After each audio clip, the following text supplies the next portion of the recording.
Welcome in, readers. I am Ook, and joining me for yet another Chill Pill episode, I have got this month's champion, Don Vineyard.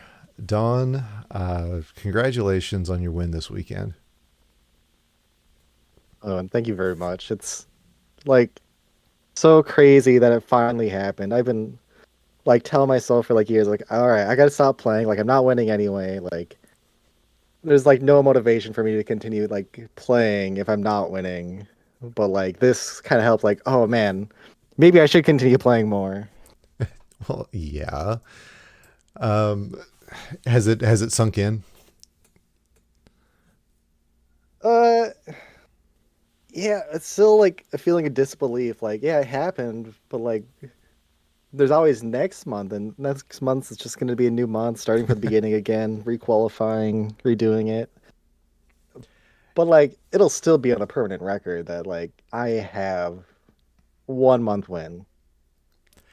I mean, that's literally just before I got on here. I was kind of doing some updates to like a lot of things, but one of the things I do is I keep up with a quick stat sheet for all of our restream or not our restreamers, our commentators, and that was the first thing I did when I got on there. I was like, okay, well, time to add a new line to Don's and add a new line to Betty's, and I had to look it up because I haven't added somebody's championship. I've done it once in the last like 3 years because it's always been the same people over and over again. And Savage did it back in October. Now you've done it. I was like, okay, well, let's add this in. So yeah, it's great.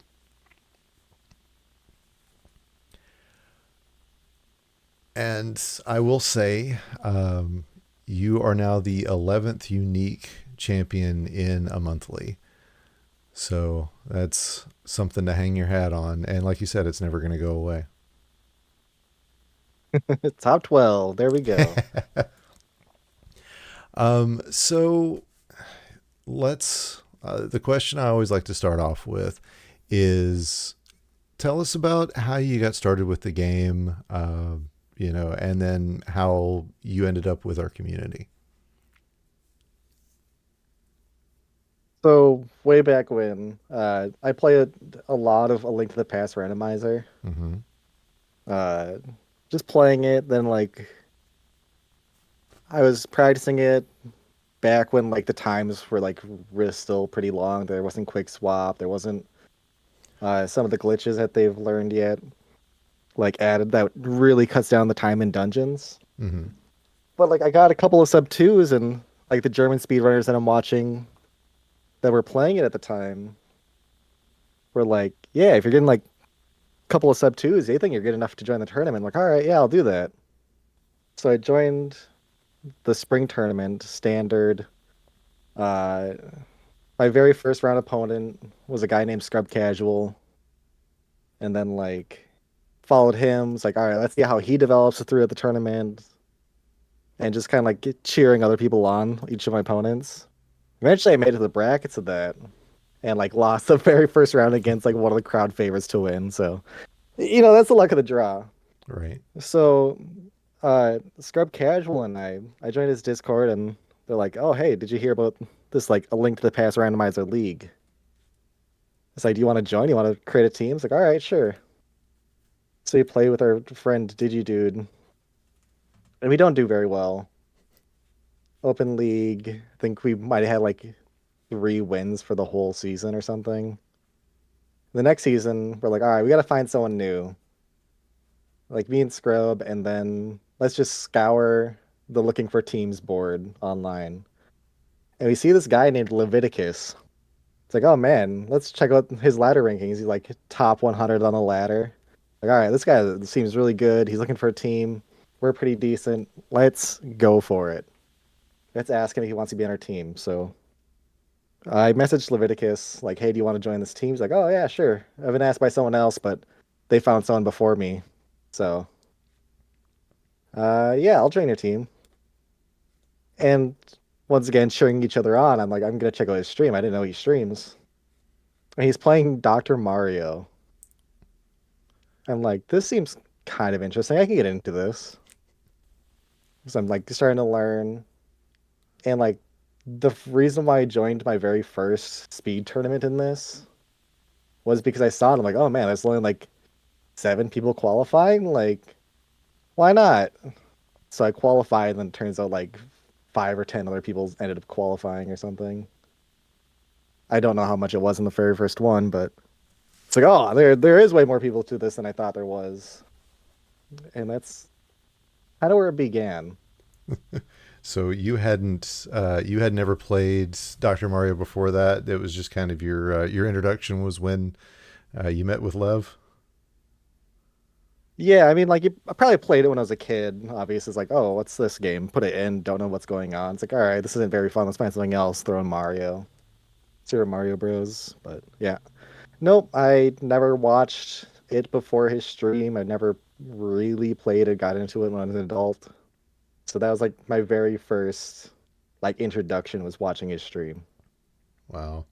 I just looked it up, by the way. There were 17 the first month that you played in a tournament, and you were the 16 seed. I actually had to play Leviticus your first month. And I almost took a game. See, I didn't know. I knew about you and Lev. I knew you had come through him, and I knew about the link to the past randomizer. Which, by the way, Cat Pants and I, when we were having our chat, found out that we share that in common. That ALTTPR is something that we will go to sleep to. Like we both will put it on at night and just you get to a certain point, you're just like, oh, I've fallen asleep already. Cool. Let me turn this off and go to bed. But yeah, I knew you guys had both played, and I knew I've seen you. See, you've done some of the like all glitches tournaments before that I've seen as well. Yeah, like I was kind of like falling off from playing A Link to the Past, Mm-hmm. but then like someone's like, "Hey, there's this like glitched mentor tournament." I'm like, all right, I might as well. It's something new, expand what I know about the game."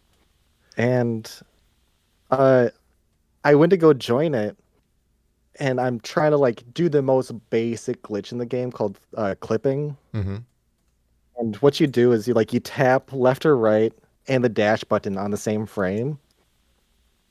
And so you're just like constantly like have a weird hand grip. You gotta like mash the buttons like really quickly to try and clip into a wall. Right. Put yourself in such a position where the game's gonna try and throw you into a position that's not in the wall. It's like, hey, you're not supposed to be in the wall. Where am I gonna put you? Right. It confuses the game and throws you into like a controlled direction, Mm-hmm. like so many tiles up or so many tiles down. I could not get that glitch. Oh I no. almost like gave up before the very first like thing, but like once it clicked with me, I was like the fastest clipper uh in that tournament. And that alone probably won me several games because if everyone else is losing like 10, 15 seconds or 5, 10 seconds on every single like the most basic glitch, do that dozens of times over, you're losing minutes. I ended up losing to one of the best players in the game in the finals, so Oh wow. haven't won anything in Link to the Past either yet. That was going to be my next question is, how well have you done in tournaments there? I know you've been through a lot of those, but so you at least made a finals in one of those tournaments then. Yeah, when it was Leviticus, Scrub, and I, we ended up uh actually taking second place in the Open League. Okay. Uh, and we advanced to the Invitation League. We did that, and we escaped relegation by like one game. Is that something that you still do on a regular basis, or you just kind of play around with it now? I'd think about playing it once in a while, not like full on, but like if I'm gonna like do it again, I'm just gonna use what I know, like whatever glitches I know, I'm gonna do some crazy mode. One of the things I like saying is like crisscross, which is where all the entrances are randomized. Mm-hmm. Light world, dark world, all of them are randomized. But the dungeons, their doors are also randomized, so you don't even know what you're gonna find in the next room in any Oh dungeon you're in, gosh. including the escape, the Hyrule Castle. So, oh yeah, I'm used to cross keys, but that goes a step beyond. Oh man, I I I'm figuring out that and we should be talking about Dr. Mario, but yeah, I love LTTPR, so I'm a viewer of it. I should probably contact Speed Gaming and be like, hey, do you guys need an extra commentator or something? But I've tried playing and like I can't even figure out Diver Down. So I well no, Diver Down I can do. It's Icebreaker. I getting just the right pixel and everything. It just drives me nuts. But I've already almost forgotten where I was going with this. I can tell how much I'm getting into the lore of that whole community by what I'm comfortable watching. For the longest time, I couldn't even watch keys modes at all because I was like, oh, how many keys do you need? Blah blah blah. Now I'm just like, oh, you got one key for desert. You're good. Just go ahead and go to desert. But and now I'm starting to get to where I can watch cross keys and follow it and yeah, I'm getting there. But that sounds like you may as well just play Enemizer if you're going to do crisscross. That sounds rough, man. Oh yeah, Enemizer is one of my favorites too because it breaks your muscle memory. Mm-hmm. Like each time you enter a new room, once again, it's breaking the muscle memory, and you had to like adapt on the fly. But Oh. yeah, I understand the key sanity thing because like it's each time you add something new to the game, you're adding another layer of logic. Mm-hmm. And when I first started playing, key sanity wasn't a thing. It's a concept. I remember seeing the picture spoiled of like looking at pedestal and having like the Ganon Tower big key on the pedestal. Like mm, it's yeah. how much in development it was. By the way, I have put some thought into what would be the absolute worst possible or longest possible seed, and the most just in a standard game, and the most I can come up with is putting the GT big key on the pedestal and not on the pedestal on the torch and putting boots on ped. No, is the book might even be the book on ped and putting the boots at like bombos or something. I forget what all I had. And basically you could run through all the crystals, but then you had to turn around and go through the through all of the pendants after you got to GT. Oh, that's what it was. The master sword would have to be I forget, man. It was so bad because you'd have to get like halfway through GT just to figure out how to get into the first of the pendant dungeons. And I was like, I want to build this and give it to Lev or to Dawn, see what they do with it. That's kind of why I stopped playing the I game is bet. because like how bad the logic can be sometimes. So it's like I just want to go fast. I just want a quick like 1.5 hour seed, and then like you end up getting like a 2 hour seed because you like have something in like Thieves Town big chest and you didn't have a hammer yet. Or like the hammer's on blind, so it's like, do you really want to go back in to check Right. the big chest now that you just completed the whole dungeon? Well, I mean, it would be worse if the hammer was on Argus and the boots were on, or not, the flippers were on blind. Oh, anyway, yeah, I could talk about this way more than I should. It is funny that you talk about not liking when just how bad the randomizer seeds can get, but you play Dr. Mario, so I don't know what to take on that.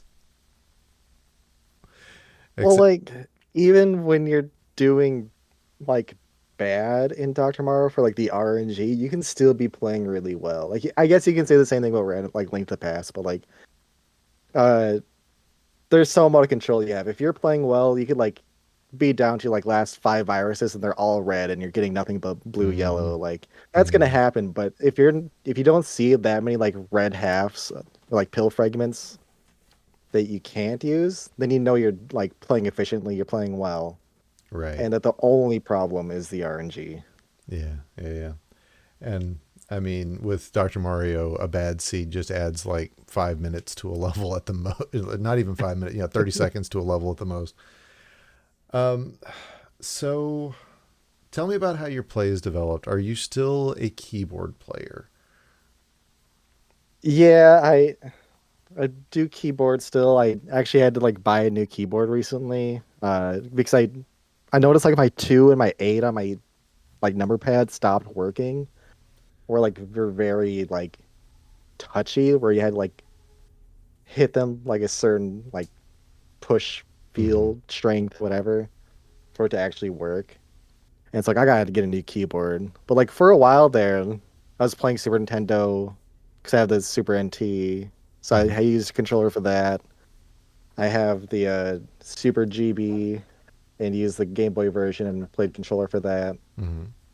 And so it's not like controller's completely unfamiliar for me, but like the reason why I started playing keyboard was because I had a controller, like a Super Nintendo controller for Link to the Past, and like I hook it up to my uh emulator, and I'd press like the B button, then it would flip like 20 times in a second. Oh So you had no. absolutely no control. Oh Press no. the A button, doing the exact same thing. I'm like, what's going on? I cannot handle this. I just want to play. I'm just gonna put the controller down. I'm gonna play on the keyboard. Whatever I had to do, I'm gonna use the keyboard until I can figure this out. And then I tried it once I actually did get the answer. Like it was like set to flip both ways for both buttons for some reason or Mm-hmm. something.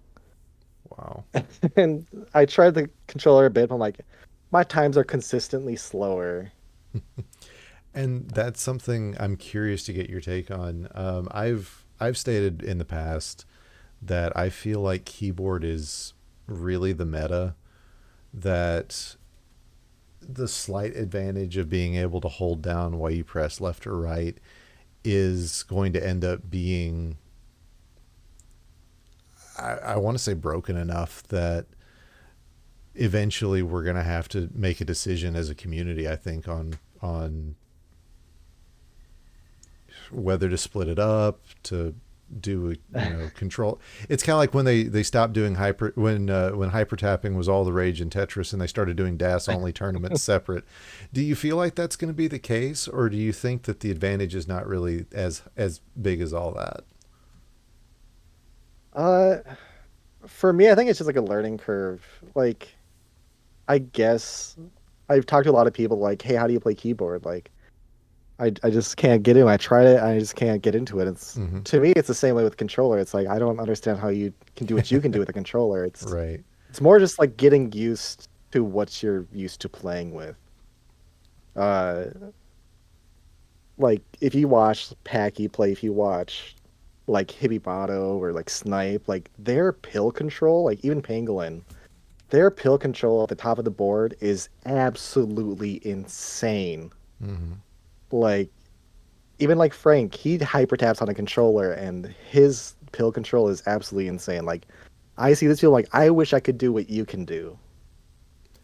If memory serves, Frank swears up and down he doesn't hyper tap, but we all see him do it. So yeah, I agree, and I agree with you that it's really as much what you're used to, because I did try. I think I tried it once at the beginning of 24, because I was like, we're watching Adelito, and for a long time he was a keyboard player. I think he swapped back and forth, or maybe he switched to controller. But I kind of got the feeling that keys were going to become the meta, and I was like, let me give it a try. And my hands just wouldn't do what I wanted them to do with it. I was like, yeah, I need to just stick with what I'm accustomed to. Do you find that switching over to controller for live tournaments has been more difficult because of that, or do you still feel like you've got, because it's an NES controller and everybody's held an NES controller just about, that it's not as big a deal? I actually think Columbus might have been the first time I've held an NES controller since I was a wee lad, Okay.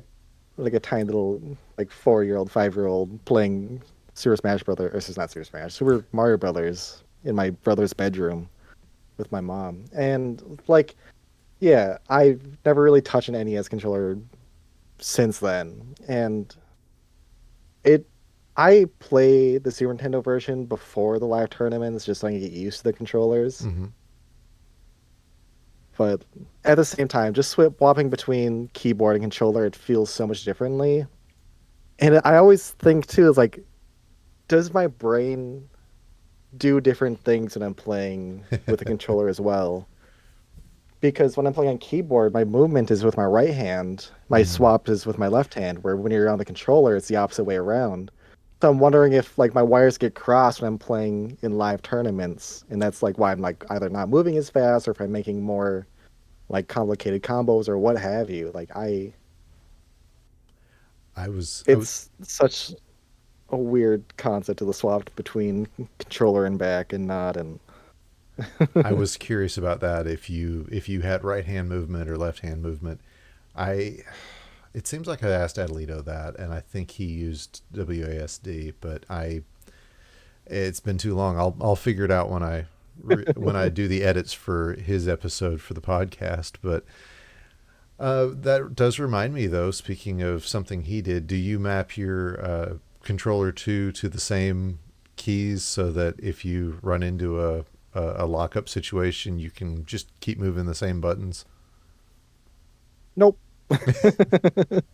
I I think the only thing I've ever looked for the mapping was to see where the start and select was, just so I can do a quick reset. I think that's the only thing I ever looked at for the mapping. Well, actually, I mean, looking now, I forgot you're a medium player, so the that's one of the benefits of playing medium is you don't run into lockups as much. It is still possible. I think I almost did it once in a tournament, but yeah, you don't. It's the risk is not as high, so I guess it doesn't really matter. So let's talk about your growth as a player because I don't think anybody else in the history of this tournament has represented growth in the same way that you have. Back in 2021, we held the first ever silver tournament. It was just kind of a year end test. And you were in that one. Betty was in that one. I was in that one. We had John Nash there, Flubs. I want to say Luke was in it. I looked through it recently and I was like, man, this is a top eight that's pretty stacked. Um, that was actually the first time you and Betty ever played. And I'm curious what you would attribute your growth to. We crowned you. I believe it was 22. You were crowned the most improved player.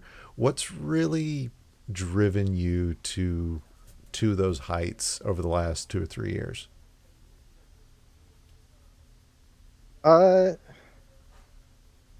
my growth. I spent a lot of time in Dr. Mario streams. I follow, I don't really follow anyone on Twitch.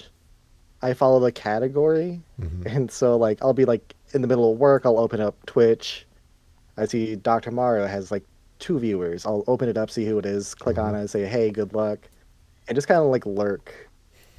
And so I spend a lot of time watching people play, but at the same time, I'm watching, it's like, what are they doing?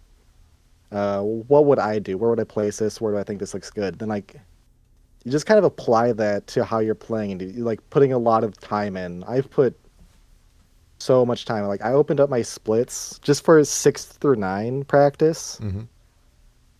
I and if you watch my streams, I have a total number of completed runs. Mm-hmm. The amount of completed runs, if you average about like 6, 7 minutes for each run, I think I have over 100 hours in doing 6 to 9 alone. Wow.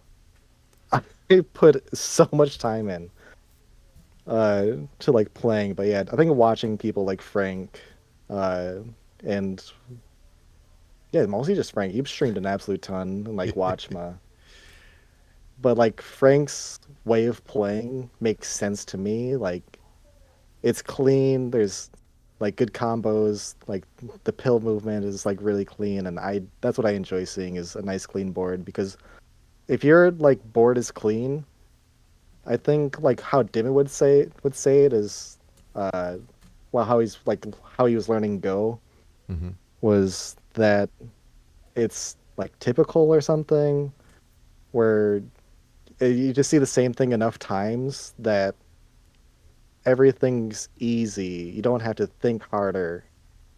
Uh, Everything has a place and everything should be in its place, is something my dad would say. And yeah, just have a clean board. All your decisions should be super easy. You don't have to make anything like complicated if you don't have to. And that's like how my playstyle is just clean, efficient, and fast. Yeah, that's great. Yeah, I think you hit a bunch of points there that I really like. The first one being watch as much Dr. Mario as you can. I think if I look back to all the times I've ever plateaued, it's because I didn't take the time to sit and watch people. And yeah, watching people like Dimwit and Packy in the early days, and then yeah, it's just the whole community. It's always a catalyst for growth. We always tell people that in the Discord they ask, hey, what's the best way to learn? And we're always like, watch people play this game. And I think you're absolutely right on that. And yeah, just the fact that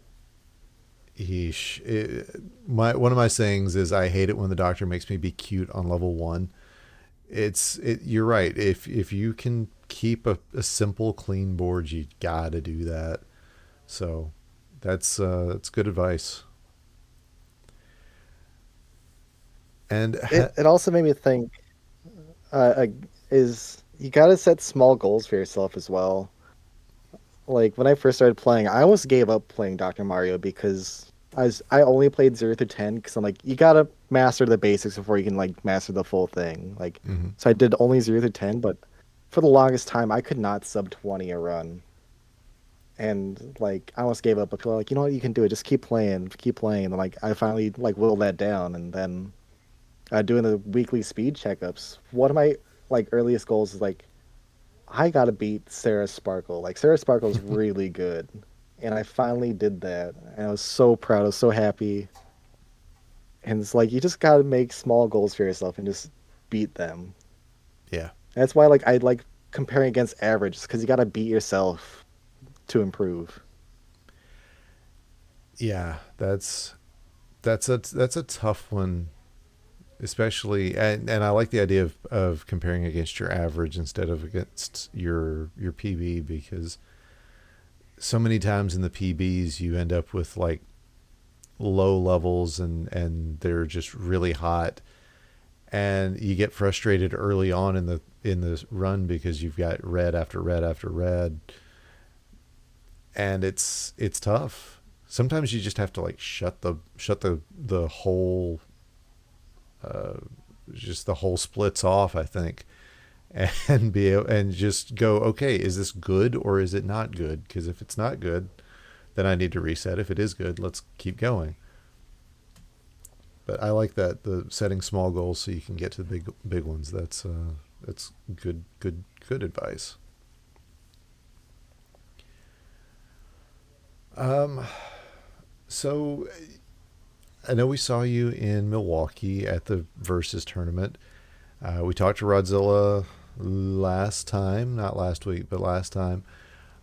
How do you feel like your Versus play is coming along, and do you think that it has had a net positive impact on your speed play, and vice versa? Like preparing for versus tournaments, I did play a lot more in Fightcade, but like I'm still not very active on it. Mm-hmm. Uh, when I'm on Fightcade, I rage, I yell, I scream. Like I might be up like a full set on someone. I lose like one game and I'm just screaming my head off.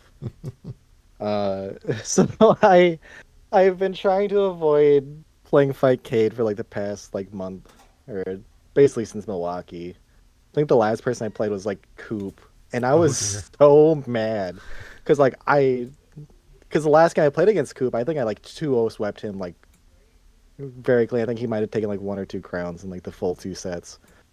But like I played him after Milwaukee, and then he just I took the first 3-0 or something, Second one, he destroys me. Third one, he destroys me. I lost my voice screaming.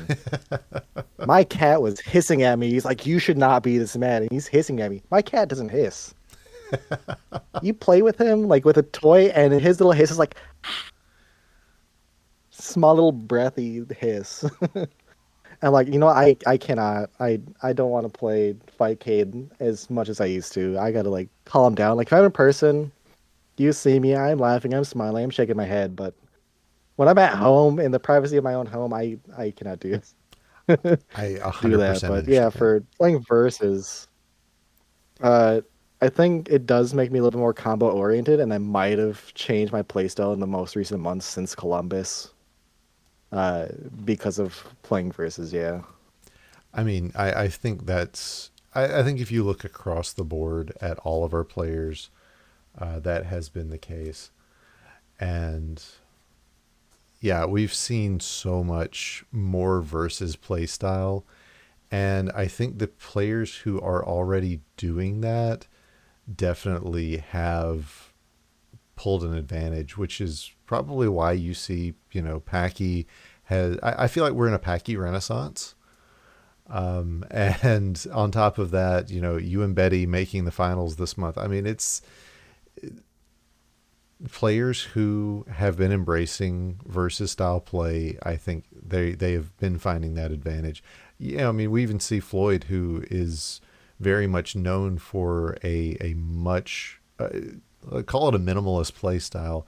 You're seeing him build more combos than we're used to him doing. It's yeah, I think it's been, like I said, across the board. I had a second point. I've already forgotten what it was. It's fine. We'll cut that out of the podcast. Uh, but yeah, I will say this. I find myself getting much angrier when I'm not standing next to my opponent playing versus, and playing on Switch or Fightcade. The slight difference between that and playing on actual hardware or even on an emulator, it's enough to drive me crazy. But I remember playing Swong on the Switch. That was a mistake. That was a big mistake. Oh, yeah. I almost gave the game up I've right then and there. I've only heard horror stories about playing versus on Switch, so Yeah, it's and it, either like that kind of connection issue, or it's just because Swang is that good. yes, the answer is yes. And it's not even the connection as it is the delay in the way the pills move. We've got players Snipe for a while, Archer. It seems like there was somebody else who played on the Switch during speed tournaments, and they were people who had never played it on a physical console. And I'm like, I get it if you've never played on a physical console, but oof, I can't imagine trying to play competitively on that thing for me. Oh man, I can only imagine because I remember like being in Columbus and having a hotel like party of people just playing Dr. Mario or playing like the classic NES Mm-hmm. on one of the HD TVs and see like a full like quarter second, half second of input delay. And so it really was just like anyone could beat anyone because Yeah, like you either had to adapt, which like Snipe adapted super well to that, so he was still kicking butt, but man, all the games were close in that hotel room. somebody brought CRTs to the Airbnb. So we had CRTs, and then somebody also had it figured out how to connect it to the HDMI after the CRT. I think they brought like splitters or something. It's probably Floyd. That sounds like the sort of thing Floyd would bring. But yeah, it was. We would all sit around. Yeah, you'd have two people sitting in front of the CRT. Anybody who could see the CRT was watching that. Everybody else was just sitting there staring up at the wall, watching them play this game. And it's just like, man, if if we had a retreat for like 2 months, the gameplay that would come out of this, like I could just imagine the 6 or 7 people that were in that could be in an Airbnb just spending all that time playing the game. I got better over the weekend just from all these people I was playing. So oof. But yeah, it's always a lot of fun getting together with everybody. Yeah, last Columbus I actually I bought a CRT just to go, just to have one in the hotel room, just to not Nice. have to deal with that again. And I drove something like an hour and a half, like one way, just to buy it for like 25 bucks from Facebook Marketplace. That's the way to do it. I see some on for like $20 for free. I'm like, you guys are sitting on gold mines and you don't even know it. Like there are people who pay top There- dollar for those now. There's a CRT in the police department at my work, and it's just in the hallway. It's been there since I was a kid, I'm pretty sure. It might be older than all of my nieces and nephews, and one of them's in college or college age. And like, do I just ask her and just take that home? Like, give it to me for free? It clearly has no value. Like, Right. it's probably not even inventory. It's just there. But like, I look at it, it's like, oh, it doesn't have any aux. It's literally just the coax cable. I'm like, I don't want that. I mean, But I've thought about it. NES does run on coax, so yeah, mine is the first time I showed it off on stream. Somebody was like, "You've got a prison TV." It's an all clear one from like the early 2000s when that was all the rage. You know, you had the clear phones and the clear TVs and the inflatable chairs and everything. So The Mac that has like the see-through back. Yeah, yes, there I you miss those go. days. Yeah, I think it's a Magnavox. I had to get a separate uh, remote control for it because it's none of the buttons really work on the front anymore. And I remember my now 14-year-old kid used to watch VHS tapes on this thing, so it's been through it. But yeah, CRTs are. I can't imagine trying to play this on an HD TV with any hardware, honestly. Oh, all right. I don't think I've got anything else to ask before we start talking about this weekend's tournament. So let's talk about this weekend's tournament. You made the seventh seed, which did you make an 18 this month? No, not Okay. even close. Are you in I the 18 qualified club? once. It was 17, like 25 or something, and like I that's a little bit too low for my comfort. I know I can hit 18s. I've done it before, and so I requalled and barely did any better. And I'm I like, hate well, I doing that. guess that's where it falls this month. Like, it makes sense. I haven't been practicing that much, so I'm still seated in gold. I'm fine with wherever. Yeah, absolutely. And you have you made an 18 in official qualifying? I don't remember. Oh yeah, a couple times. I think last Okay. year when I was like in my prime, I was like getting them Yeah, more often than not. I still haven't. I need to get whatever block figured out and get on that. But okay, so you're in the 7-10 matchup. It's not an ideal position, but it's certainly not the worst you could be in. At least you were the 7 and not the 10. Uh, in fact, Tomahawk knocked me out of that 10 position. I remember sitting there thinking, all right, I got to play Dawn. Huh. How do I feel about that? Yeah, I might recall. But and then it didn't end up mattering, and the gap between like the gap I would have had to overcome, it was like over my PB, and the amount that I could drop was way too low. I was like, yeah, it's just not worth recalling. But so you're at a 7-10 match and you draw Tomahawk. Now, Tomahawk we know is a much better player than you would expect from somebody who's in their third ever tournament. Take me through, what your prep is like, how you psych yourself up for a game. I don't even know what your play, what you do to prep for a match. Because I mean, it's Friday night and you're the last match. How do you keep yourself ready to go? Get me in your headspace. So like while this is going on, like all the other matches they're playing, I usually just like play along to whoever's playing on stream. It's like, can I do I beat any of these people's times? Mm-hmm. Yes, no. And then just kind of like think like where is a time that I have to be Mm-hmm. to like most likely win is just kind of like how I prepare. Just warm up while other people are playing, compare against them. Like I can feel a little bit bad because I'm not paying attention to the commentators that much because I'm trying to focus on my own game. Yeah. Like I can see who's winning on the stream, but for the most part, I'm not fully committed to watching their play. Then like I read their chat and like someone's like, "Oh my God, look at this huge combo," or "It was so close." I'm like, "Oh, what was it?" If you've got to But play yeah, later that's usually what commentaries, I do is yeah, is if you've just got to watch. play later commentaries for the VODs, totally get that. But like the week leading up to it, it's just like, all right, what do I do? I gotta play. How much do I gotta practice? Like I'll like prepare to go to bed at like 9 p.m. or not 9 p.m. I prepare to go to bed like 10 p.m. Mm-hmm. like for work or something or whatever. Then like I'll throw on uh just open up my emulator, start playing. It's like, oh, this is a nice time. Mm-hmm. And then like I'll set a goal for myself. Like, I'm gonna get another like 6 1x, like 610, Mm-hmm. 619 or lower. And if it takes me a half an hour to get that, it's gonna take me a half hour to get that. Like I Right. don't set a bedtime for myself. I am inconsiderate to future me. Right. Do you find But I always talk about diminishing returns when I'm playing.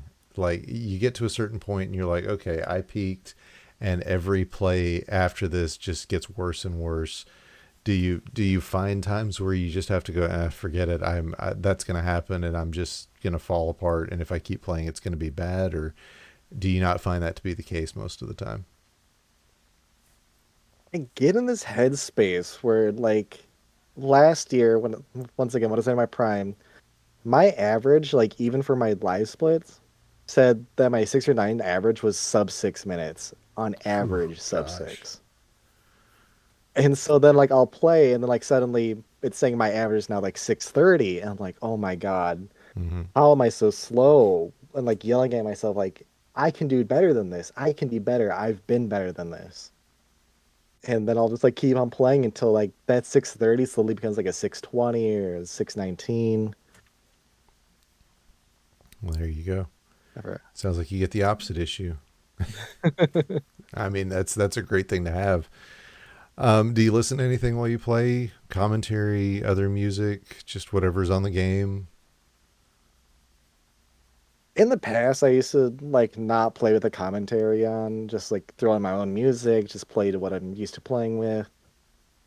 And then like once again, like getting in my headspace, if I lose a match, I'm not gonna rewatch the VOD. I don't want to see myself lose. I know what happens. I know the ending. And so like this month, I'm like, you know what? I'm just gonna leave commentary on. Why not? I've had it on before, like, and it was fine. Because once again, you don't really pay attention to what the commentators are saying. Sometimes you do. Like I heard like you say or someone say like I wonder how Don feels about like his versus play. Mm-hmm. And it's like as I wrote in chat was I'm not a good versus player. I have good Dr. Mario fundamentals. Yeah, it's one of the things about commentary, and it's I feel it much worse at live events. I hate the idea that I could be influencing a player, and it's it's not as bad with speed because we're always a little bit behind what you're doing. Because you can only catch the stream so quickly. Even when we're sitting and watching on in the Discord call to do commentary, we're still just the slightest bit behind the stream. So I don't know. I it always worries me that Yeah, I think like yeah. speed commentary versus commentary is also different because speed they're trying to go fast. They're trying to like just finish the board as fast as possible. I guess you can say the same thing with versus, but with versus you can like start setting up a combo over on the left side, Mm-hmm. and like commentators might be calling. I was like, oh, they're setting up to do like they could be setting up to do it on this side. Like, that's when they'd be like, oh, the commentators are right. I could be setting this up for a Yep. combo on this side. And I worry And so about like that. I can see that being the case for like verses for sure. But I mean, you deal the hand that, or you play the hand you dealt, I guess, and do the best you can with what you got. But yeah, so that's interesting. I'm always curious what people are listening to, what they're, what's going on in their heads, because I find, especially in the longer runs and the later levels, that my mind will just drift if I'm not careful, and it's like I feel like I slow down. So figuring out something to keep the brain shut off enough to focus, and like you said, those go plays where you've seen it before, so you do all of this. Being able to just do that requires the head to be kind of out of it sometimes. So yeah, very very interested in how different players do that. Do you pre-watch tape on any of your opponents, or you just kind of go, okay, let's go? No, I don't. I can like look at their like checking the tape to me would be like going on the DRMC website and being like, what That's is this fair. person's average? That's fair. That's Can fair. my average be that average? I did And once again, like that's your goal is to like beat their average instead of your own. most of the time players, because I'm usually in the bottom half of the bracket, so most of the time whoever I'm playing is in the top half. I ended up against Tomahawk last month, and I was like, I'm gonna watch his tape because I knew he'd gotten the win against Flindo, and I was like, that's scary. Let me watch this guy, see what he does, get an idea, because I knew nothing about him going in. But yeah, most of the time I'm just like, okay, well, it's Watchman this month. It's Swung this month. It's whoever, and okay, let's just. I know what their play style is. I know what I got to do.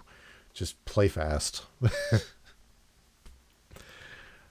Yeah, I mean, like I was against Tomahawk, and as you said, he's fairly new in the this scene. He's played a couple of versus tournaments, and he's does really well there. Mm-hmm. His qualifiers have been pretty good. Like he got a low mid 17 this month, Yeah, which is pretty nuts. And so it's definitely. like to me too, it's like I know I'm better than him, but it's like it's still very much possible that I lose to this like unknown. Mm-hmm. And so like I'm not trying to take it easy. There's why would I take it easy? No, no, But taking it still, easy is not an it's option, but you still got to figure yeah, out when to breathe. it's not what I'm like, oh yeah, this person I can beat them with my eyes closed. Like, no, it's all right, just play your game, don't make mistakes, and just hope to win. Yeah. All right, well let's take a look at some pills. Of course, you're playing on medium, and do you have the whole game muted, or are you hearing the fever music and the pill place, or the Oh, pill I have the sounds? full on sound. Okay, cool, I cool. fever, the pill placements, every little thing. That's by the way, that's something that I know Coop had mentioned was throwing him off in Louisville, was not having the game sound, because he's used to being able to hear the game sound. I think it's something might need to address in the versus tournaments. Is it helps to hear the game. For one thing, you can tell when you're getting when you're getting comboed on. Otherwise, you just have no idea. But anyway, let's watch some pills. So here we go. Game one against Tomahawk and a double yellow.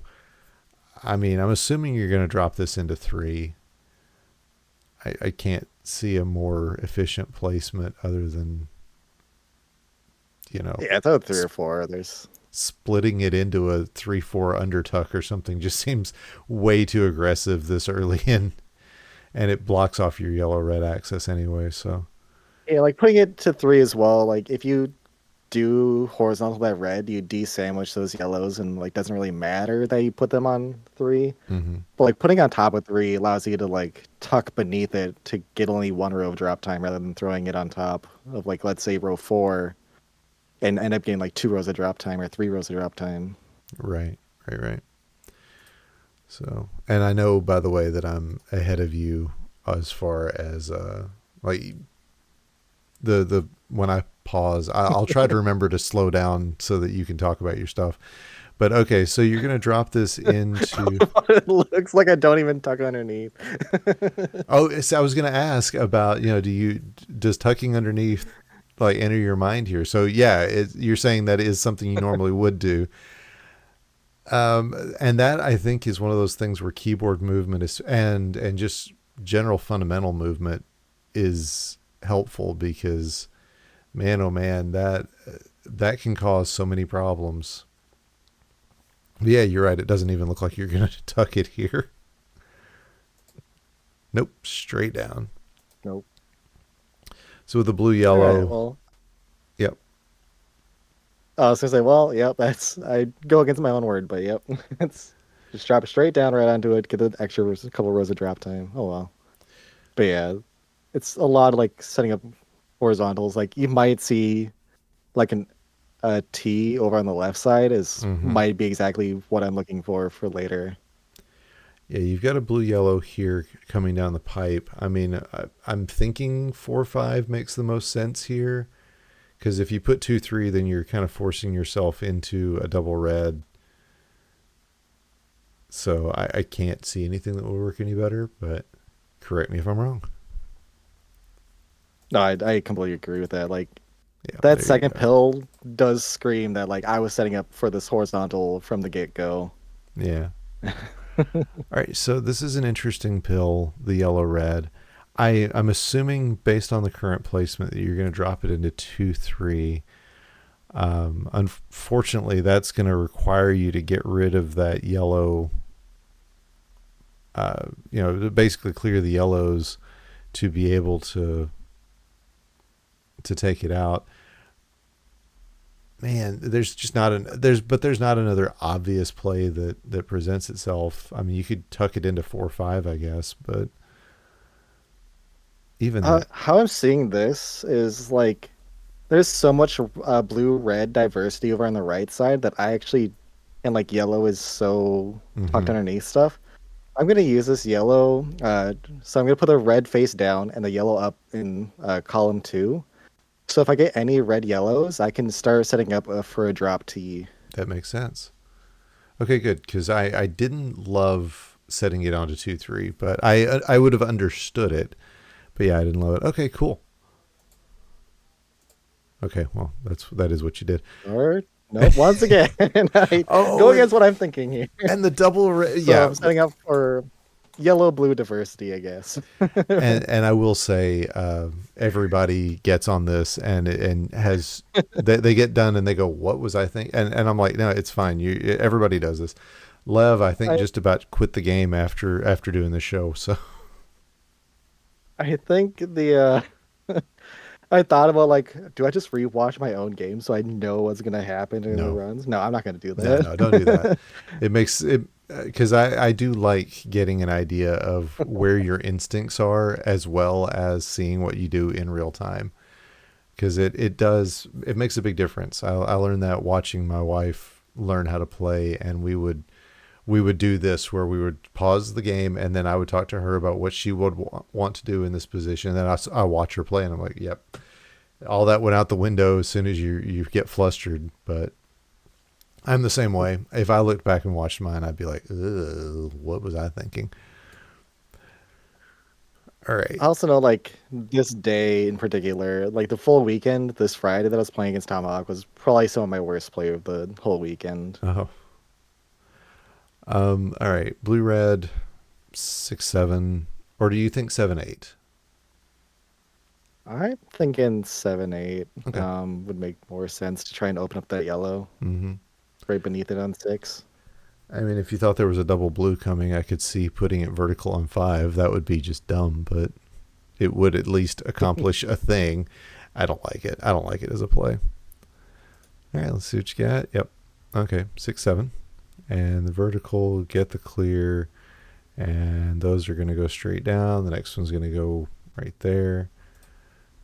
And yeah. Okay, so yellow's going in an obvious place. So with the 3 reds sitting on top of column 2, do you think is that where your priority goes with the knowledge that there's a blue red coming up next? Yeah, I think so. I think it once again just simplifies it Okay. rather than like trying to search. There's no other like good plays Because to play those that blue red because the because reds in I'm five looking at six are paired. yeah, they're paired up, and the only other thing I can see for that blue red is if you put it on 4 or 5 and try and like wait for a double Ooh, red to get a vertical that way. wow. Yeah, that would be fun. But I think I'd put this just take the drill clear Yeah. just to simplify that second column, free it up. Yeah, that makes the most sense to me. But and that's one of those things that's prioritization, figuring out, what it is about certain plays that and this is different play styles too, because there are players who would go, yeah, that garbage may be useful eventually, which it won't because there's no reds underneath, but it is a very distinct play style that does that. And just curious what you were thinking. So here we go. Gonna take that out. Double yellow is pretty clear. And so with the yellow red, yeah, I mean, there's just not another obvious place. And I like this whole just get it done, get it down, and worry about everything else later. Yeah, there's no yellow access There's at really all. not. Just And I mean, there's only 4 yellow viruses left. That's definitely not going to be your pain point. So totally get that. Oh, and this blue yellow is great. All right, now I want to talk about this 7-8 because this is a play that I keep not doing. And it's bad because I know it's the right play. Setting your garbage up in 7 instead of 8 is the right play. And if it's angled like that, where the one in 7 is higher than the one in 8, I always end up putting the garbage in 8. And it kills me as soon as I recognize that I've done it. yeah, having the garbage more towards the center gives you more options for what pills you Right, can get to get rid of the garbage portion. right, right. And let me ask about this double yellow. Without knowing what's coming up next, do you think there's a chance you go 2-3 with it? With the No, hopes that a not a red chance. yellow comes down. Yeah, I don't think in real time I do it either, but the more I look at it, the more I'm like, that might not be a bad move. Because then you can clear the red out and then the yellows and then the double the garbage, and you're only looking at a drop time of like 2, as opposed to if you get a Uh, yellow red and go vertically into 1. No, it's just an interesting thought.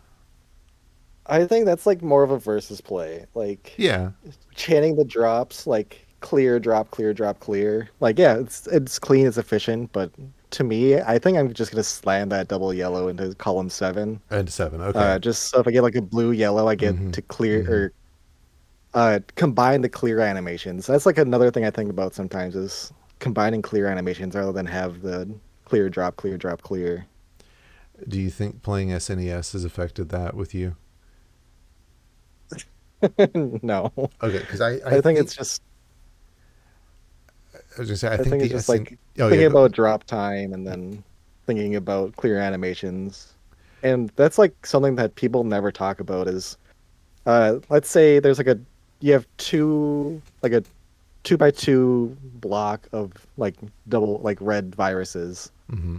You have a red rush coming up, and I see people put the double reds like vertical, clear one out, the next one, clear the second one out.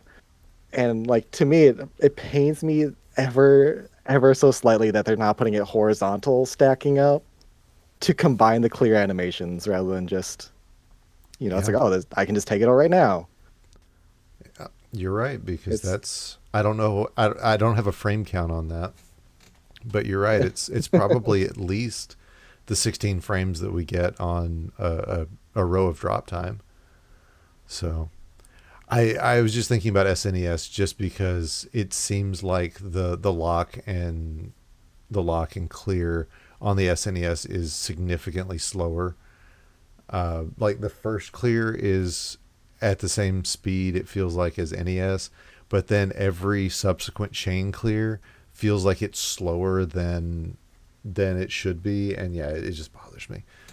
But yeah, it's an interesting thought, and I'm glad you brought it up because I haven't thought of it that way. Let's continue. So yeah, into seven, and that's okay. I like that. That makes good sense to me. Okay, okay, okay. yeah, at that point I was just like, all right, well, like I'm not getting this red horizontally easily, so I might as well just clear top down. Right. And there, yeah, there's just not good options for those blues. Uh, I do find it interesting, but not in a bad way, that you've got that blue half piece hanging out to the left. That might have been a misdrop. Well, I And so I just might have been like, at the same time, I mean, where else are you going to put it? To the right? just put it vertically, just straight down in four. Okay, yeah, that does make more sense. Because I'm assuming you're looking to drop a piece of red garbage, or a red pill half into seven or into four at the bottom, so that you can finish out that horizontal you've already started. Yeah, that's why I think it might have been a misdrop That's fair. as well as just because like if I clear the blue with like a blue yellow later, like it's fine. I can just set up another blue red later to get that horizontal. But how it looks, yeah, that blue regiment's gonna drop down and block the horizontal from the left side. Gotcha.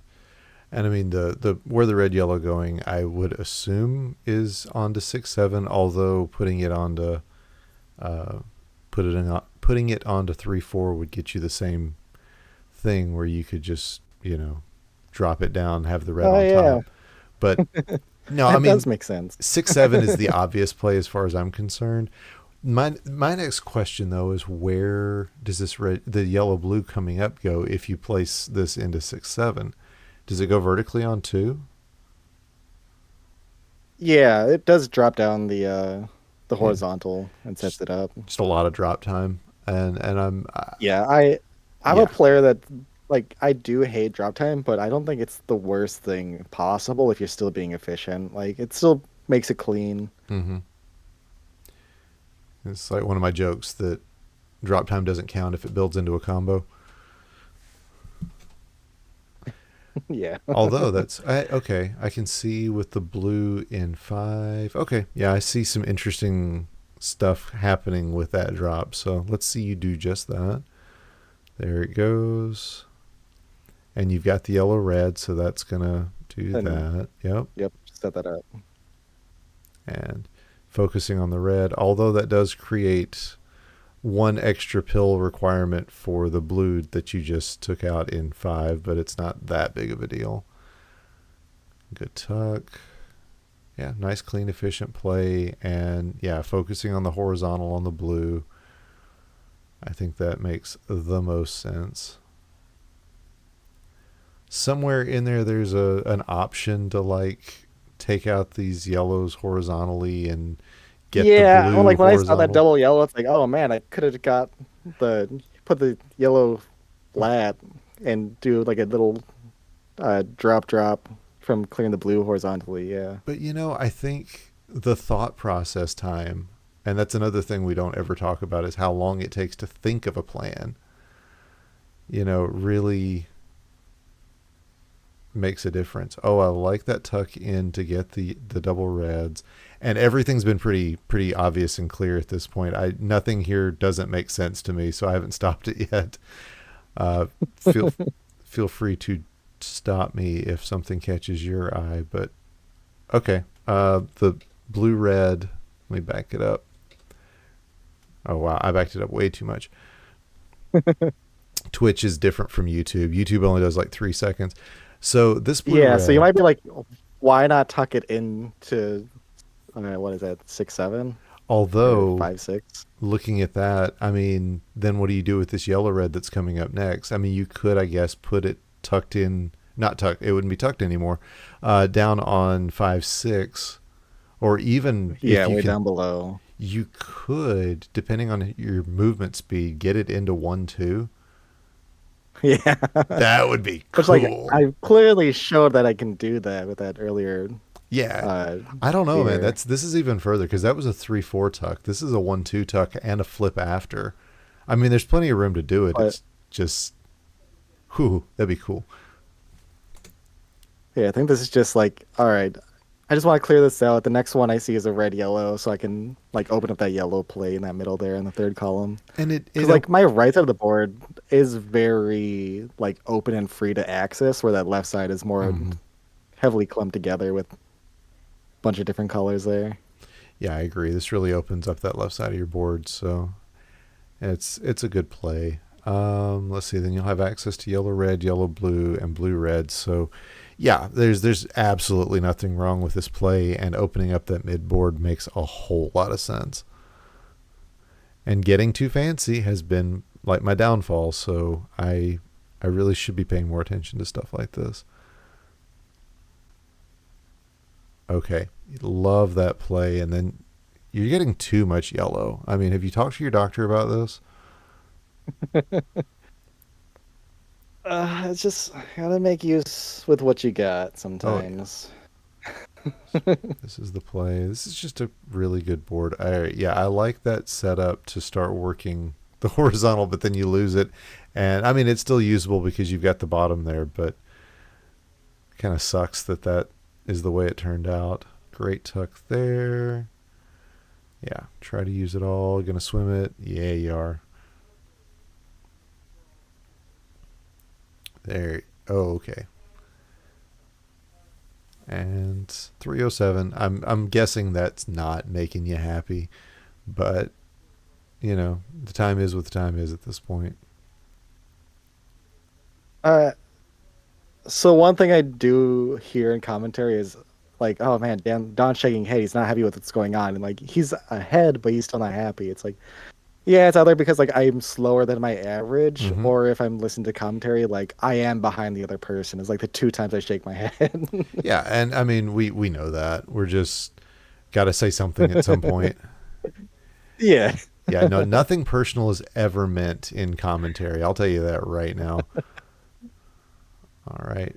And that, okay, let me back up to that yellow blue just because I want to look at your options here and here. So, man, you're swimming in options here because you've got, okay, I see why you don't do 3-4 because that's going to drop all the red down and then you've got a piece of red garbage hanging out. Tucked into 1-2, eh, it's an option. It's probably not the best one. So, and that makes you dependent on a double blue. Yeah. Okay. I was just curious. I, I I think my thought process, like with not placing it in that 3-4, isn't because it's dropping the reds. I think it's just more like I see this garbage in column 7. That's like obviously if you look beneath that yellow, there's Mm-hmm. another blue. So if you do get a way like future yellow horizontal, you can drop it down, drop it to a longer combo. But I think I'm just like trying to simplify my board because like the only other thing I can think of with this would be putting in like 1-2 on top just Mm-hmm. to use that blue. But no, I'm thinking just like simplifying the board. I mean, I would just go ahead and put it underneath. With if I was going to do 1-2, I'd go ahead and put it underneath, stack the blue red on top, and then just hope for a double blue, or that I just don't care about the garbage, or that you can get those blues horizontally or something underneath. But again, that's thinking way deep down the board, and I'm glad to hear you talking about prioritizing clearing garbage because my brain goes there immediately. That's always where I go, and I have to remind myself sometimes that the garbage isn't always garbage. But yeah, I like that. Blue red tucked into 4-5 next. Yeah, Okay, just because it has the least amount of drop time and it keeps the board really clean. agreed. I didn't know if that was where your brain went to. Cool. Yep, there's the tuck, and this is going over. Oh, like that a lot. And then this is going in. Yep.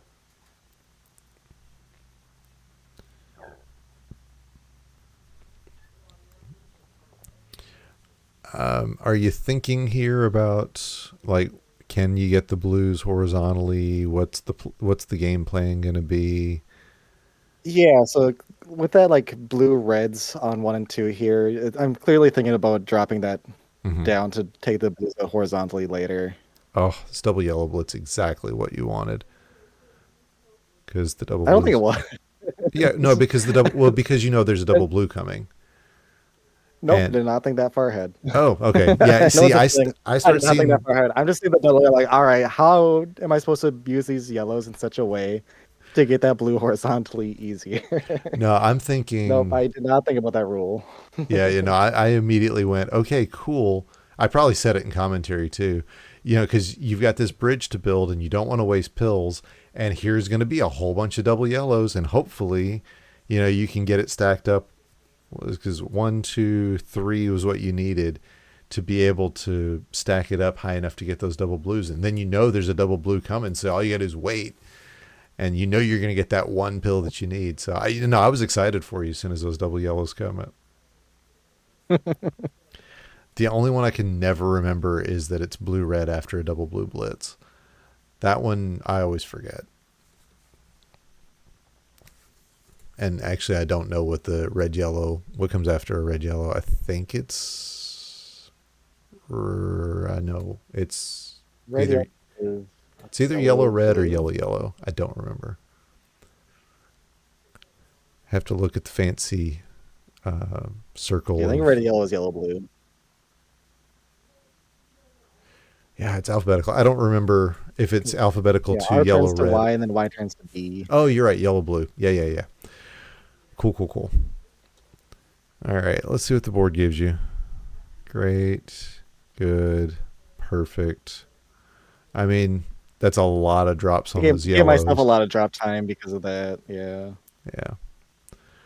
I was trying to save like quarter second of drop time by placing that one red yellow And then right it on top of just that red. and then it just And then it just cascaded. combos. Yep. Yeah. Yeah, that would be great versus play. All right, so double blue's coming up. You're dropping it into two. That's pretty obvious. There's so much blue on your top line, but I can't find a better play for that because the blues are next to both yellows and reds, so it's really not bad. And then there's reds and yellows next to I each other. I think the better play is actually placing it just straight down, possibly. Really? Uh, the reasoning for that is if you get like blue yellows, you Mm-hmm. can place all the blue yellows in one and two and Mm-hmm. create a uh, blue L. I see. And so if you get red yellows, you can stack up the red yellows in three, four. Yeah, I don't know if you could just see me because you can't see the stream. I was sitting there counting, like trying to count. Is that enough? And it is. Yeah, it's just three. If it's not, if it's not enough down there, that wouldn't have worked. But yeah, that's a ballsy play, but I don't hate it.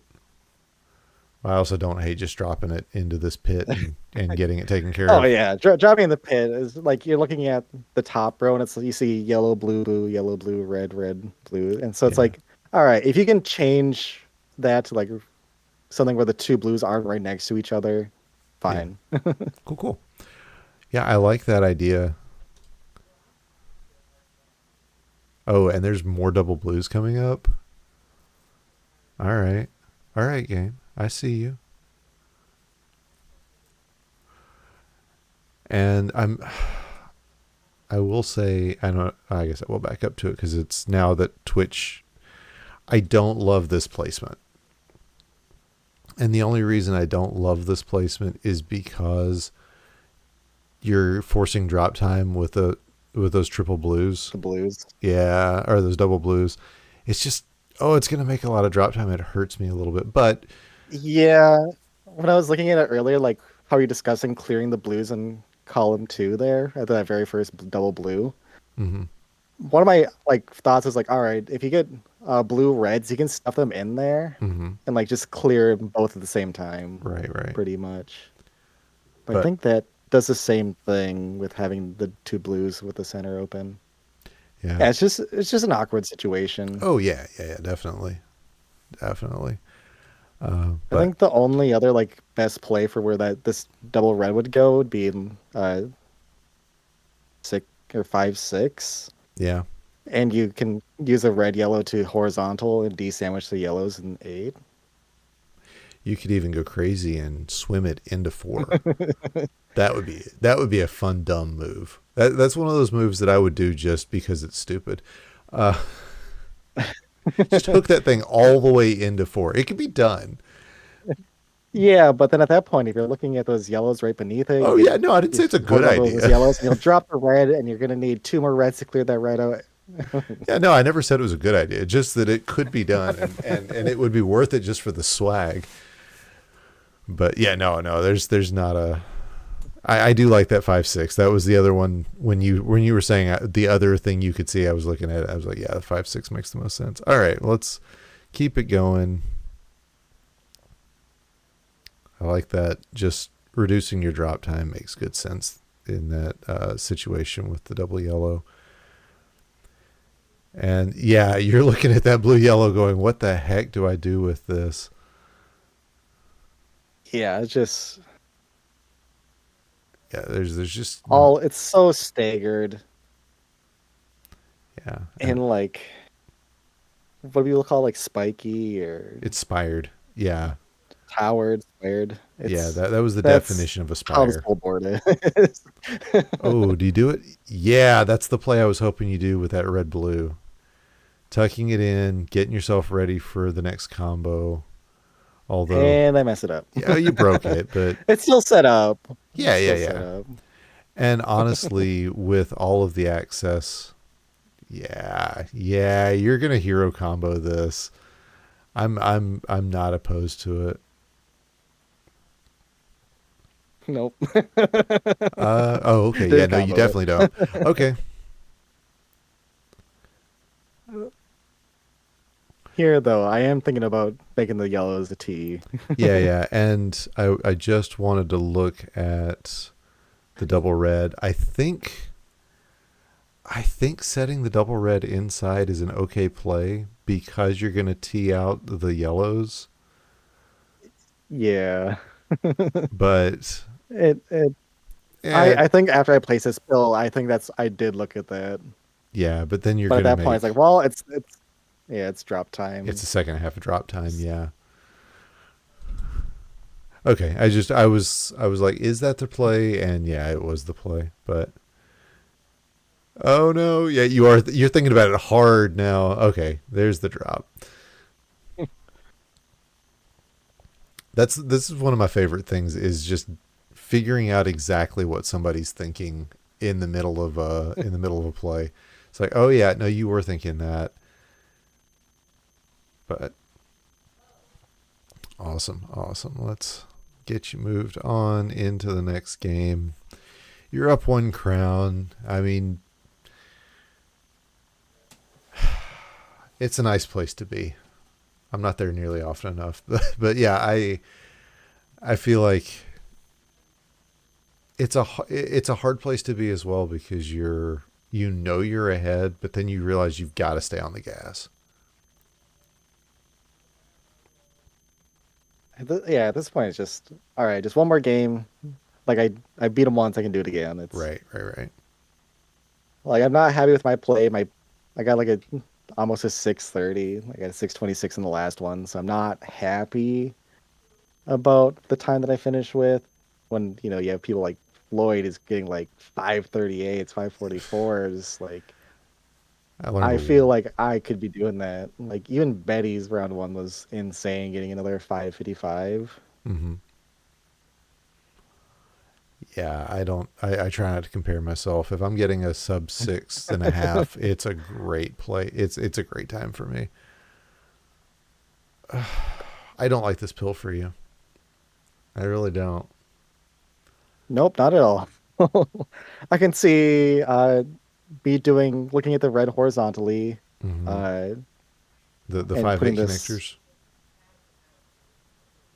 I was thinking uh setting up a horizontal uh with this column 7 Yeah, with yeah. this blue red, Putting it vertically in or just throwing it seven. straight at the bottom. Yeah, I just noticed that as well. That straight at the bottom, if you get three blue reds, that's a lightning a sideways lightning bolt, and you're or an offset fat log, depending on who you ask, and you're two pills down, two viruses down. But that's a lot of maneuvering a pill. But I think what's going to happen is just 7, 8, just create diversity when there is none. Yeah. The other really really stupid idea is trying to make a fat log at the top. I can't even see how that would Right. work. It's a dumb idea, but it's with the right pill combination, it could have turned out to be the right one. All right, let's see what the play is.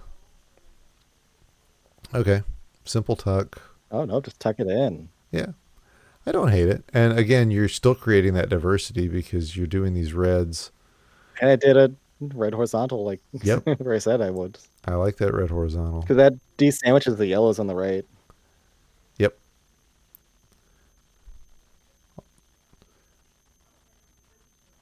and I mean, ooh, bold play on the left Yeah, side. if I get another double blue, it's a Oh, perfect lightning straight bolt. up. But then that But then we do the the fat lock you're talking about. yeah, but at the same time, I mean, I see the look on your face. It was the same thing that was going through my mind of, oh, yeah, I guess that's the thing that just happened. Like, okay, well, I guess this is the way it's going to go. And I love that tuck. Oh my gosh. Uh, Yeah, like here I thought it'll place in that red in column A. It's like if I get a double yellow right now, if I see this one's like if I get a double yellow right now, but I'm like, no, I cannot chance this. I'm just gonna take these out. fair enough. And I think later in this too, like you see me start setting up. I'm like, oh man, this next one's a double red. I should just place it on top. It's like, no, I still can't. And I'm just like fighting like right here. I'm Yep. like, I could, but like, And then and there comes the I double see it's like, oh, yellow. there's the double yellow too. I could have had it. But then you And get then a I double get red bailed out by this after. double red. Yeah. Yeah. No, and that look was straight up on your face there. Like it was clear as a bell. There's the tuck. And then yeah, don't worry about these horizontals on top. They cannot be reached. I think that is the right play and the right mindset.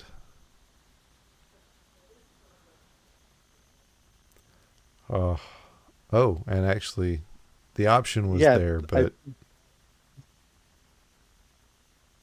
you're still thinking yeah, about like you said, it's set up. Oh, not anymore. it. But there's a lot of interesting red possibilities at the bottom of the board. Yeah, the look on your face says not happy. Nothing came out the way you wanted it to, and you're not happy about it. Yeah, like there's garbage on column 7. Like, how am I going to clear that? I'm still looking at this red horizontally. How am I going to do that later? It's a wonder you survive versus at all, as much as you hate this garbage. Oh, yeah. You see this? Create myself some drop time, but I'm like, all right, whatever. It clears it up. It's still easy access to the blue on the bottom. Set up this red horizontal. And see, this is a place where my default playstyle, I've learned to override it, is those blue yellows that you put over on the red in column 4. I have taught myself to ignore it because I know I'm going to get a horizontal on those reds. And then here, I think I hear Savage saying, like, why doesn't Don take that red horizontal with that double red when he had the opportunity to? And Slay pointed it out in chat that if I were to do that, it would drop that yellows that's overhanging on that blue That's straight true. down on the other red there's. That's true. I was just wondering the same thing, but now I see it, and you were right. That was the right play. Learn something new every day. And here's where the yellow blues just become completely useless. You hate to see it because there's so much blue sitting on the top line of this board. Here I'm like, oh my god, stop giving me blue. Mm-hmm.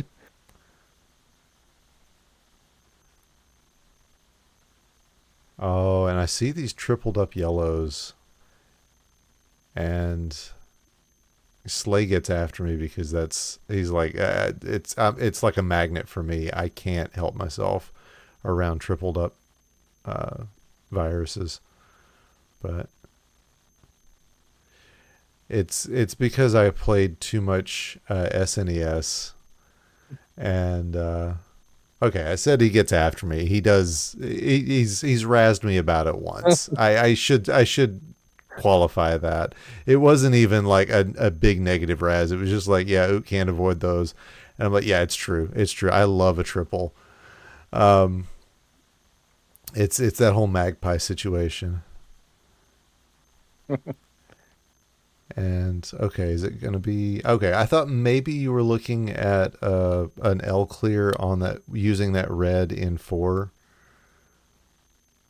Yeah, I can. Let me back up. At this point, Yeah, I feel like my eyes glazed over. I'm seeing this board. It's like, all right, all I need to do to complete this board is use red for red. yeah, and Any means necessary. Like I could have been like more patient and not drop this horizontally just to get the clear. Because what else am I gonna do with any yellow or blue yellow later? Like there's well, no reason for me to get the extra drop time here. right here was what I But was thinking about, and using the red yellow oh, to make a to make T, the yep. L, yeah, because it looked for all the world like that's what you were It, setting up for. it is more efficient. It does like in a way like it still keeps the red, that blue red there in that same spot, pretty much Hmm. just one lower, Yeah, yeah, but which you're not gonna really get punished with ever. no, no, it's not something you're gonna Yeah, get punished with. I was curious if you saw it and what your thought process was, no, but at the getting time, no, but like slow down, yeah. yeah, yeah, dude, doing this slowly reveals so much. It always does. Yeah. Like I said, I'm just glazed over right here. It's like, all right, red for red, whatever. And Not trying to be like setting stuff up, just like what, yeah, wherever. part of the reason that's such a big thing that I focus on now is because I had to learn to do those L's and T's. For the longest time I had no idea how to do them. And now I just see the setups and it's like, oh, there it is, because I had to learn it. So all right, but I mean, it's still you dropping into a combo, and that's great. A lot of drop Yeah, time. like all that drop time is like whatever. Just use the red for red. Any means necessary. Keep it clean. Keep it simple. Hmm. Don't make yourself think too hard. No, I don't want to do that. Well, I mean, this is a game where having to think too hard does, kind of have negative consequences a lot of the time for a lot of players. That's a me thing. Your mileage may vary. No, like I had a conversation with Snipe at Columbus, and he's like, "Yeah, the one thing I love about playing Dr. Mario is that it has you think so much." Mm. And I'm just staring there like, I play Dr. Mario because I don't want to think. I throw this game on, I go mindless like half an hour, 45 minutes, like 2, 3 hours. Don't have to think, just do the things I know. It's all simple. Yeah. So it's interesting that this came up because you were just talking about laying the, doubles horizontally. You're not in a blitz, and I realize that's what you were talking about earlier, but no part of you goes 7-8. Let's go ahead and lay these blues down and just be ready in case another double shows up. Or are you thinking about the uh, red horizontal? I'm thinking about the red horizontal, That but makes like at the sense. same time, yeah, I see what you're talking about because I could also just set up the horizontal with a double red, or just use a double red. Yeah, just No, I think right here I'm just thinking like clear the left side out. hmm. Worry about the blue reds later for the right side Yeah. for the red horizontal. And I mean, getting your board lower is never a bad thing. So yeah, that makes sense. Get your top line knocked out. Oh, and there's another double blue. And there you are laying it down just like you said you would. So, and there's another double blue. You laid it down just like you said you would. So, did not make a liar out of yourself that time. I'm proud for that for you. Thank you. And now, yeah, at this point, the red horizontals are really not a realistic option anyway. But luckily, the pills are coming up just right to make it happen. I think at this point I like heard commentary say like, "Oh, Tomahawk made a mistake and it's allowing Don to catch up." And so I'm Uh, like, "All right, I'm pretty confident with where I'm at then. Like, I don't have to do anything too crazy." I normally don't do anything. Like, this is the craziest thing. oh, that was nice though. I love that. That was a sweet swim, and it always looks better on stream. Oh, that was a double Oh, why didn't I option. take out the red? Yep. Yeah. It always looks better on stream because there's that like it's not at the same rate. Hey, at least you get the L. It's not at the same rate as what the actual stream is. So like we lose a couple of frames, and it always looks so much cooler when somebody does a very like frame perfect swim because you don't even see it happen. It's just it 1 second it's on one frame, it's in one slot, and the next second it's over in the next one, and it's pretty. Oh, hard to believe that was a 653. Big stretch. I mean, it Yeah, it's took us longer to watch it, so that's probably why. Take the horizontals. There he goes. Okay. Do you prefer Friday night plays, or was that just kind of what was easiest this particular night? uh I didn't have any plans. Okay. Like it's I had a 3-day weekend last weekend, so I'm like, I don't have to do anything. Like my one thought for that night was like, do I go to the bar before I play or do I go to the bar after? But by the time I was up, I think it was like 9:30. Like I'm playing, like I don't want to do anything. I I'm gonna get stay that. home. I get that. I think lately Friday night works better for me just because if I do get a win, it gives me time to practice more 8 to 11, which I don't do enough of. Like my 6 to 9s, I'm like you. I've practiced so much 6 to 9. I almost never practice 8 to 11, which probably explains why I've only won it once. But yeah, I like the idea of not having to immediately turn around and then play again later the same day. But I eh. think Lloyd says that he likes doing a round one because if he gets knocked out, then he has his whole weekend free. Where like for me, I think I prefer having to play on Saturday just because then I know my Friday's free. That makes sense. So tell me about this graphic. Uh, I did not shower. I did not put on Okay. clothes. I am drinking a bottle of wine in my underwear. That's what's going on with this graphic. Love it. Love it. Love it. I didn't know if maybe because both of your other, like, Betty's the only opponent I think where you had a face cam and she has, her a logo up.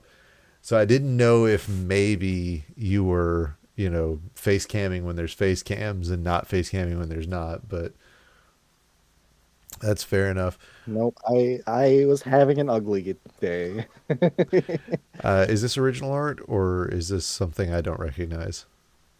I commissioned Okay. this art way back when I like streamed, uh became Twitch affiliates Okay. some number of years ago. Because of a game that's known as Red Seed Profile. If you don't know what that game is, the translation is Deadly Premonitions. Okay. Deadly Premonitions is a horror video game where you're a cop or like a FBI agent investigating a small redneck town where there's uh, the Raincoat Killer who wears a red raincoat, runs around and kills people when it's raining outside. Okay. And this artwork is the main character whose name is Francis York Morgan. And I'm like, I want like the one, is it the chef that's who has like the yeah boy kind of face? I'm like, that's the face I want. Make Francis York Morgan that face. I want it. I'm like, you know what? Deal. Wow. Uh, there is a Christmas version. The artist said that she made it for free. Uh, there was a Grinch version, but she said it was terrifying, and so she just threw a Santa hat on it instead. I'm loving the lore. This is great. Deadly Premonition is like one of my favorite games because it's so bad of a video game, but it's so hilarious for that reason. Uh, you cannot run and shoot your gun at the same time. You have to stand still and aim your gun. However, when you're in a car, you can turn on your blinkers, you can turn on your windshield wipers, everything. Turn on your sirens. There's so much controls that went into just how to play the car, Wow. and I love it so much. My follow alert is one of the sounds from that game.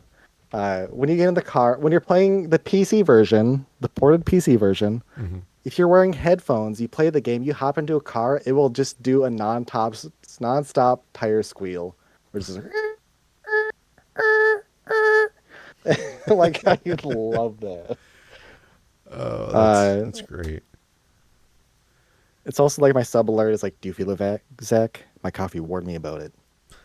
It's from it, and then like the raid alert on my stream is also from that game. I just love it so much. Well, there you go. Yeah, no, my follow alert is the Savage Horn. It's literally just Savage. I think it was the first time she did an air horn sound on stream. I was like stealing that. Immediately I was like, I'm clipping that, and then I ripped the audio, and I was like, that's my that's. And anytime somebody follows, I if I remember, I'll say something about thanks for setting off the Savage Horn. So that's great. While we're lore dropping, you want to talk about your emote set? uh, I gotta look at my emotes now. It, I Oh, so I when I first started streaming, I had all the squirrels.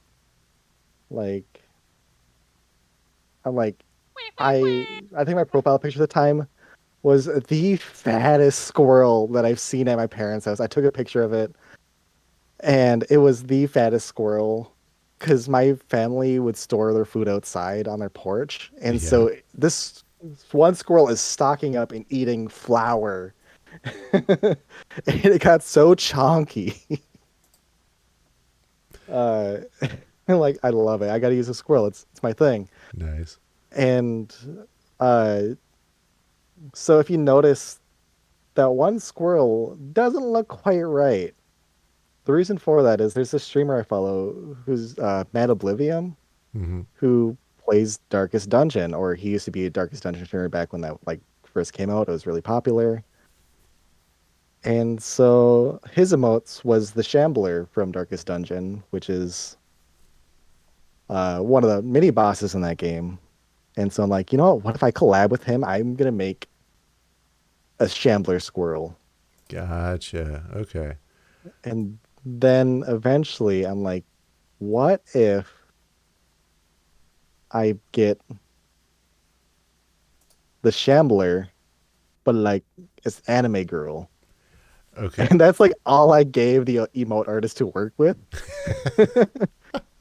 And it's like, all right, what kind of tea? Like she has to have a thing. She looks really cute with a single thing. And yep, that's where my emotes came from. All right. It's just True facts. Because all I had ever seen were your emotes.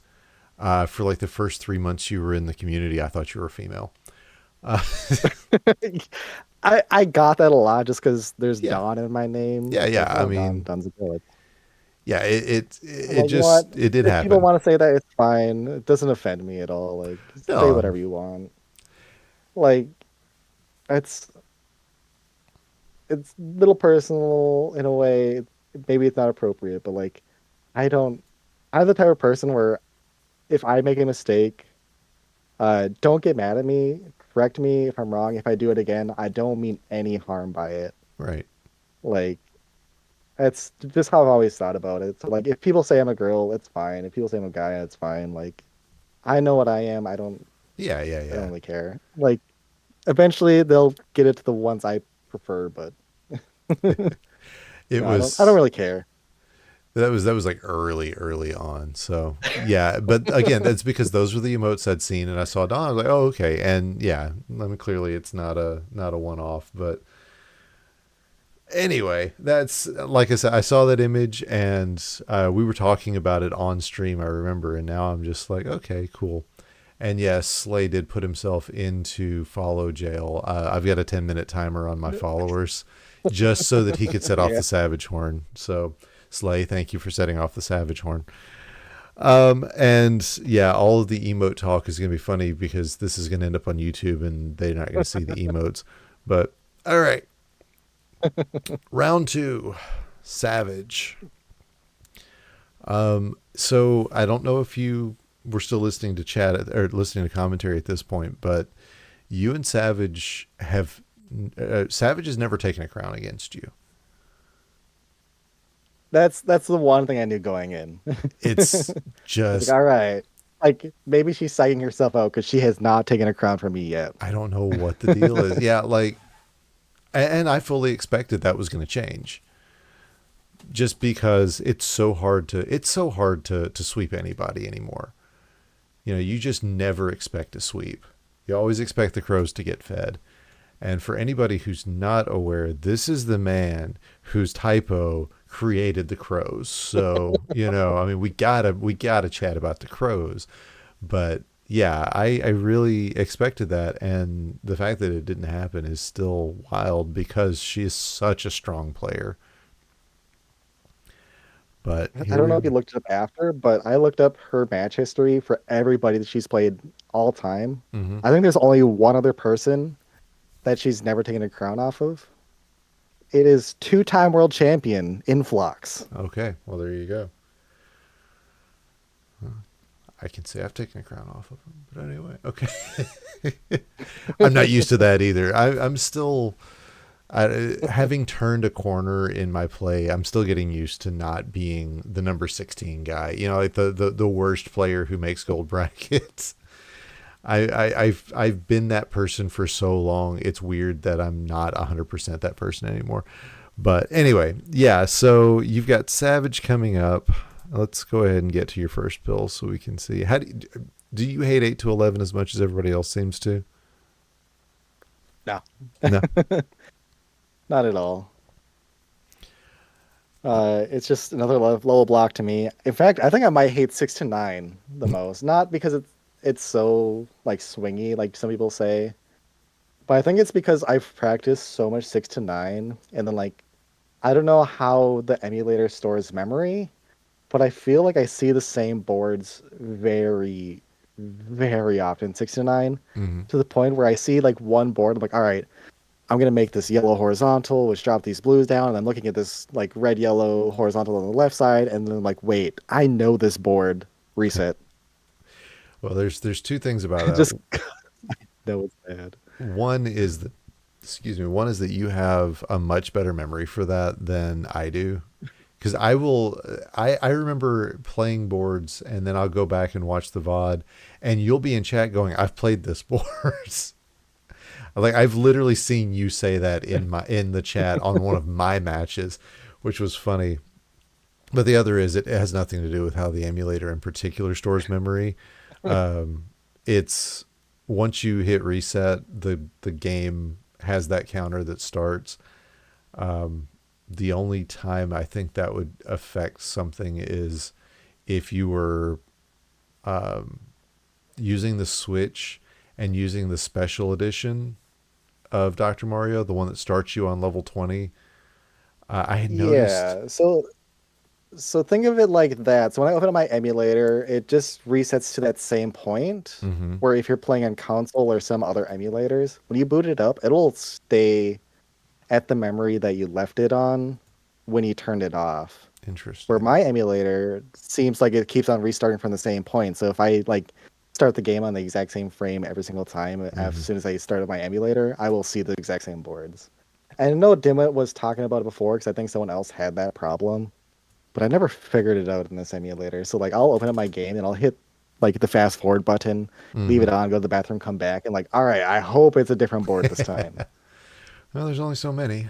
Um, yeah, that's definitely something I'll leave more knowledge of to the people who actually study the code for this game. I've never been one of those people. I'm not sure I ever will be. But yeah, I think that's cool. the only thing that it reminds me of is in like some of the RPG speedrunning for the Super Nintendo Hmm. or maybe NES, is if you like fry your chip or like you put a new battery into the game to erase that like stored memory. So the one way to like fry the chip or whatever is like you put the game in, then you just completely turn it on and off repeatedly over and Right, over and over right. and over and over until it like resets the memory. Yeah. And so you can get the same RNG and do an RNG manipulated run. That's actually, I don't know if you've played the original Final Fantasy much, but that is when you save in the original Final Fantasy, you go to an inn and you save. It says as you're leaving the inn, don't forget to hold reset when you're powering off, specifically to make sure that you don't burn your save out of the game. So, yeah, that is definitely a known issue, but it's wild some of the things speedrunners do. I swear I saw a video about somebody putting ketchup on a disc to make it run faster or to cancel load times or something. I don't even know. It's weird. People are weird, man. But okay, you've had time to look at this red yellow.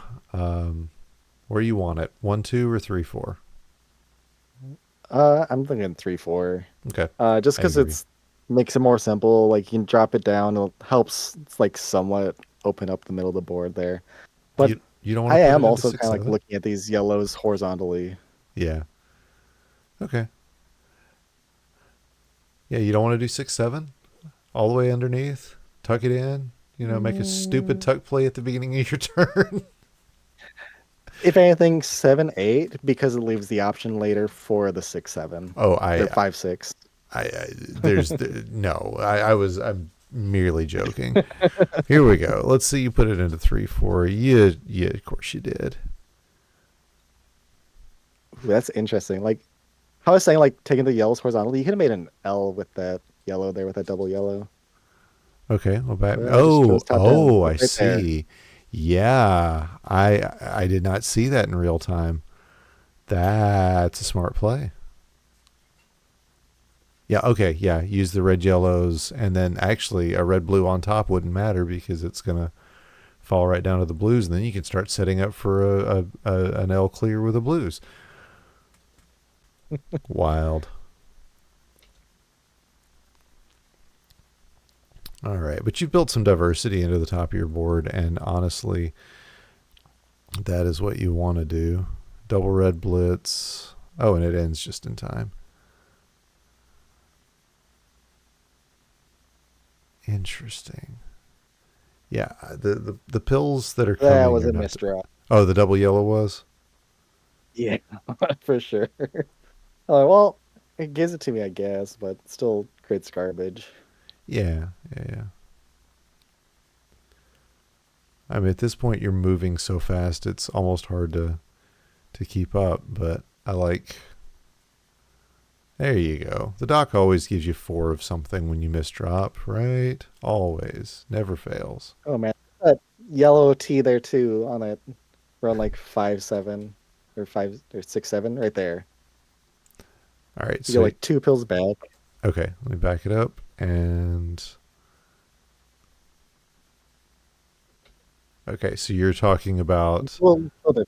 Yeah, you see those 2 yellows there on that right side? oh in 6 and in In 7. full pills, you can see that like even with the next box, you can easily make a yellow T, and that would have been way better than what I did.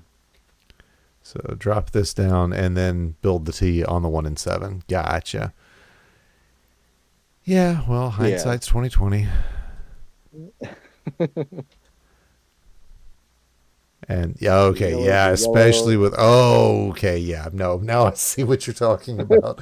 Well, Just how with the bad. next box, yeah, it's very obvious now. Yeah, yeah, yeah. Interesting thought. It hasn't been a heavy yellow red seed. Does any part of you look at the yellow red in column 5 and think maybe you should start stacking that up for a fat log? No. The how I'm seeing this board is the right side is really simple. You know, get yellow blues. Mm-hmm. Um, And then like the left side is where everything is cluttered, so I just want to open up access to the left side. Yeah, but I mean, And then like how I approach the bottom right is I could like if I am taking them horizontally, I'm taking it one at a time. I'm not looking at the fat log. okay. I'm just thinking, what's the most efficient use of this red yellow? But I mean, on 5-6 is Uh, perfectly fine too, or 4-5 is perfectly fine too. Because if you put it into 1-2, then you're running a high risk of creating more garbage for yourself. yeah, later if I because then I had to keep the blues stacked like that until I do get the red yellows to clear them together in 1-2. Yeah. And if I'm doing that, then I'm not accessing anything in 1, 2, and 3. Right. Right. Okay. Cool. Cool. Yeah.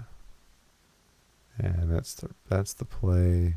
I like just the drill down on the blue yellow. It just makes sense. I even like the idea of setting this red yellow vertically into 3. Uh, I've already forgotten why now, but here we are. It's too late in the day to be thinking as much as I think during one of these streams. I don't know why I do it to myself. This is when I have time to stream, so this is when we stream. And your 8 isn't cursed, so hallelujah for that. I think the month where that was everyone was saying it was cursed was when I lost round one against Watchma, Mm-hmm. and I had the most cursed level 6. And I think I think if you do go back and how you were talking about earlier, like I recognize boards. Mm-hmm. The one when I play against Watchma, you can see my face as soon as I open that 6. I'm like, this is terrible. And I just put myself in a terrible mental state. Like I'm just gonna lose. It doesn't really matter. This level's bad. Yeah, that happens sometimes. I did look back at my last match, or the one match against Watchmen where I actually won. I think I've only played him twice now, but I took one crown off of him. I was like, how did I pull that off? And I looked, and there was one match there where I made a real bad misdrop at the top, and I was just looking back at it now. I was like, top out, just top out, and restart the level. And it's funny you say that you saw a level against Watchmen. You were immediately like, I just need to quit because that's had I done that, I might have. It might be a different thing. Um, Double blue. It looks like you're putting it into 5-6. I like that play. Part of me is just like swim it into 4. No, I think it's once again like I'm talking about like looking at these T's, and so yeah, the putting in 5, 6. If I Yeah, get red blues, I get the T set up. But yeah, I yeah. can see the swim over to that. But It's a double. Anyway, okay. Let's see what. Yeah, and that is the play that I expected like the that you were double gonna blue make. too just makes it it's like all right, Yeah, yeah. easy cleanup. All right, and yeah, there's the signal for the horizontal. Oh, and it came out so clean. That was cleaner than I thought it was going to come out, and that's saying something. So love it when it comes out cleanly. Of course, you've got a lot of yellow to deal with here at the top of this board, though. I know I sound like I'm commentating. It's just natural. That's how I talk. That's how I talk about this game now. Okay. And all right, let me back up to a red yellow. Not this one. That was fine. All right, this red yellow. My instinct has become now to tuck that underneath because you've got the two reds that are working together, and I know I'm going to get another red yellow at some point. But uh all right, interesting. so I think one reason to not do that, uh how I'm playing it right here is I just give myself a little second, like quarter second of drop time. Mm-hmm. I am wasting that red half because I'm going to be taking those reds out through the middle. But like, I'm also looking at the blues and 7. I'm thinking I'm going to take those out horizontally. Where if you're looking at the a piece of yellow segment on top of that yellow in 6, Mm-hmm. then it makes it harder to connect those blues. And that's not unfair. I and don't take me saying anything as, hey, I know what I'm Oh talking no. about. Yeah, because I straight up don't. It's like, I mean, everyone looks at this game differently, and Mm, it's if that's how you're thinking of where to place a pill, it's not wrong. It's it you're might be. being as efficient as possible with it. It very well might be wrong. Well, the time will tell. All right, let's see how it looks here. And yeah, these plays make the most sense. Are you gonna do the vertical? Okay. My Nope, instinct on going that back. that red yellow is to set it over into like three. Yeah, because you're looking at those yellows horizontally. Mm-hmm. But hey, it's I gonna think I work out take for right you. here. Yeah, yeah, it's gonna come out. And yeah, The you're. thing here is like Ooh, taking it out this way, like two horizontals when they can connect the blues through the middle. yeah, I like it. I like it a lot. Very clean nine. I wonder where he's gonna put the red blue. Yeah. I mean, I could have set up a red horizontal with those two red blues as well I on the mean, right side there. you also could have gone all the way to the left with them, but straight down the middle is the most efficient play almost every time. I think the reason why I didn't do it on the right side, like, it isn't just because it's that, but like looking at those blues, setting those up for a horizontal, or yeah, setting those blues horizontally, or if I did put the blue reds over on the right side there to take the red horizontally that way, it'd force me to take the blues horizontal or vertically as well. Yeah, that's that way down the board thinking.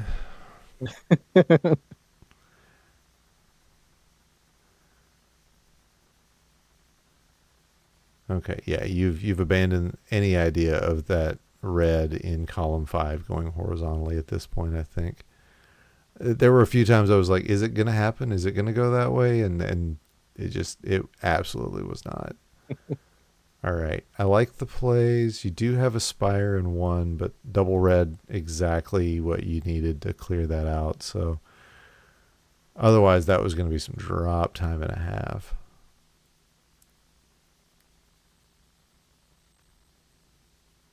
All right.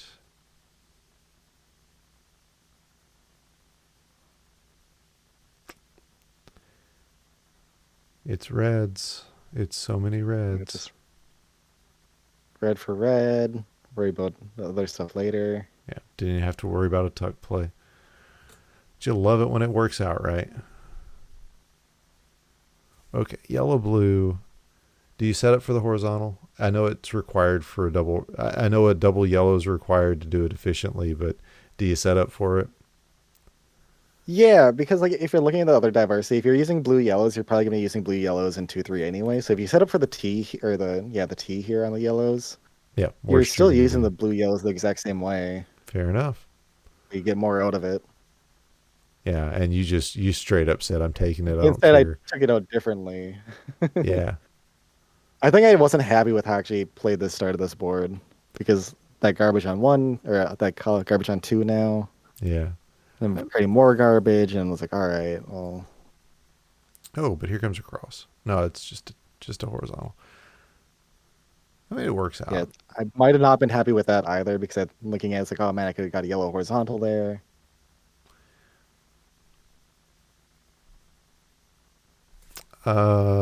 Back that up for a second.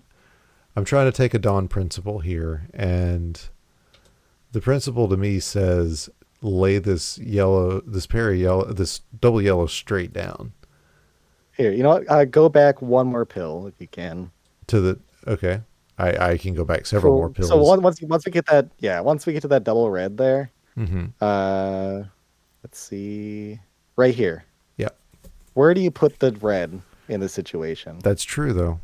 I see. Yeah, that makes sense. And then if you drop it down, it just makes a whole mess. Okay, now I have learned. And this is as much about me learning people as it is everything else. All right, that makes more sense. But like this one is like, all right, what do I do? And I think at that point, I'm like, I'm gonna clear that up. I'm gonna make I'm gonna tell myself to take those yellows horizontally rather than like actually clear it and like combining the yellows through the middle. So I think that was like a weird play by me. Yeah, I mean, clearing it out horizontally when you had all of that yellow to deal with does seem odd, but I mean, at this point, it has all worked out really well, so it doesn't really. You look like a genius this way. Yeah, at this point, it's just like, oh my God, I all I need is blue. I just need is blue for blue. Just efficient blue for blue. Yep. And, the yellows are gone. Just try and make good garbage for myself to have easy access to blue. Oh, yeah. I think at this point, I'm like, what if I get a fat log in this, this blue red? I mean, the possibility was there.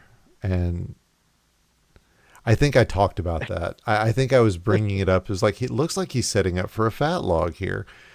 That sounds like something I would have said. But now again, there's no blue present. There's the blue red. I mean, it's me and Flindo calling it. One of us noticed the Yeah. fat log. Guarantee you. It's weird that I didn't set it up because normally when something like that happens, I set it up so you can take the top out first. Okay.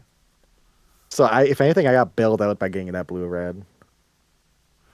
Yeah. But you had those blues over in one. Those were dependent on you getting the fat log out of the way. And the reset. Let's bring it on forward. Okay. I don't like the amount of time that Twitch takes. Ooh. Oh, this is a good pill. This is an excellent pill first thing in this board. That is the exact pill you want to see. I'm not even pausing for that. And okay. Okay. I see you, Don.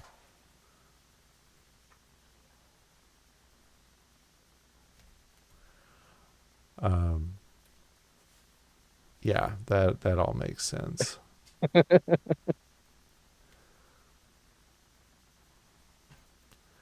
Yeah, you get the triple blue over on the left hand side, but that can be taken at literally any point. Yeah, with blue reds. That makes sense.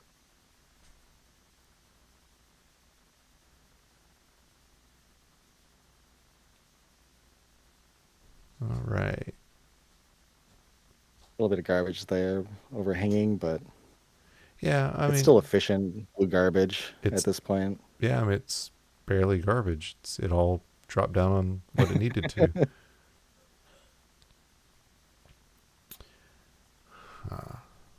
Okay.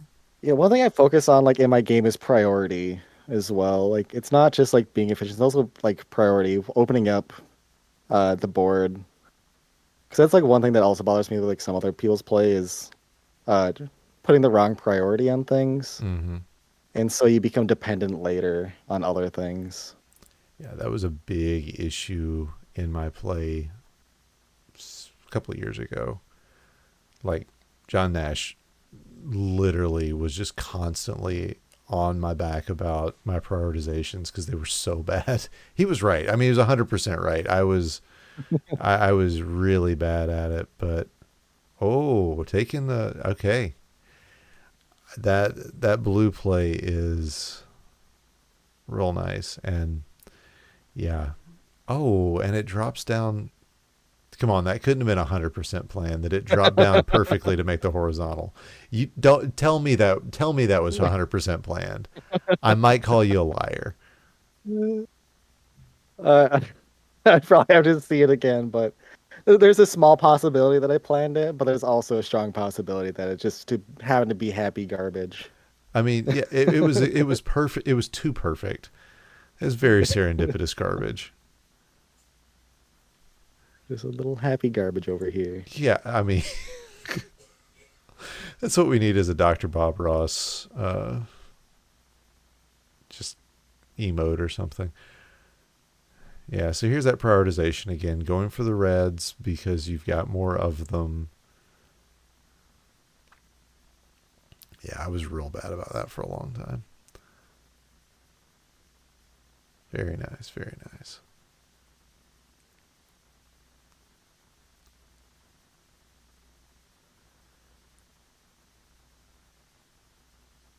Yeah, and there's that setting the garbage into column 2 instead of column 1. Again, the thing that I kick myself for not doing. Oh, look at that. Setting two horizontals up, or two verticals up instead of laying it down horizontally. See, Yeah, I saw that too, but I used the red somewhere else, I think, for no, that no, second pill. I'm gonna, I know I'm gonna bust your chops about something if you bring it up early and it doesn't show up. But no, it's your play, and I'm talking to you because you're the one who won this It's- month. So it's not. We all know how it comes out.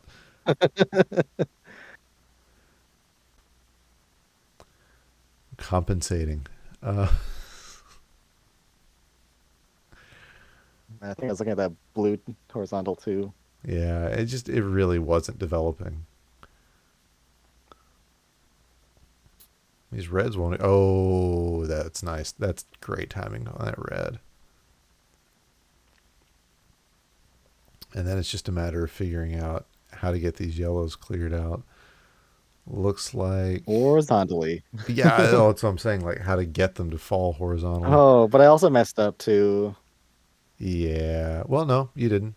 It's. Oh, okay. I was gonna say the next blue was It's gonna fix still it. made out, but You just weren't getting blues. Yeah, because that would have cleared it right there. Ugh. This is the worst part of the game. 100%. yeah, this is where I'm like, oh my God, just give me the colors I need. Yeah, it's bad when it's so high up that you have to like decide whether to make a clear just to prevent yourself from topping out. Oh,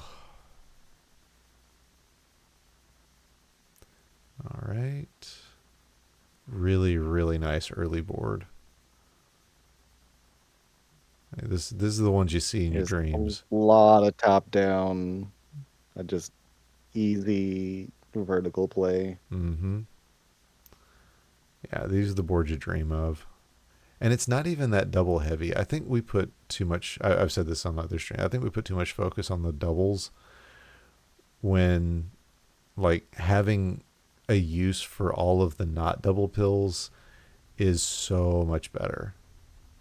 Okay, yeah, that was a That was misdrop. a misdrop. I mean, it was a useful misdrop, but definitely one. Yeah, I wasn't mad. No, no, that's not something that's going to cause you issues. It just makes you pause for a second. But yeah, I think I would much rather see a board where I've got a place to put red, yellow, red, blue, and blue, yellow than a board where I've got access to 1,000 doubles. Oh, horizontal. Okay. I think for me, it's I've watched so much Frank, and he does put a lot of like priority on opening up access to different colors. Mm-hmm.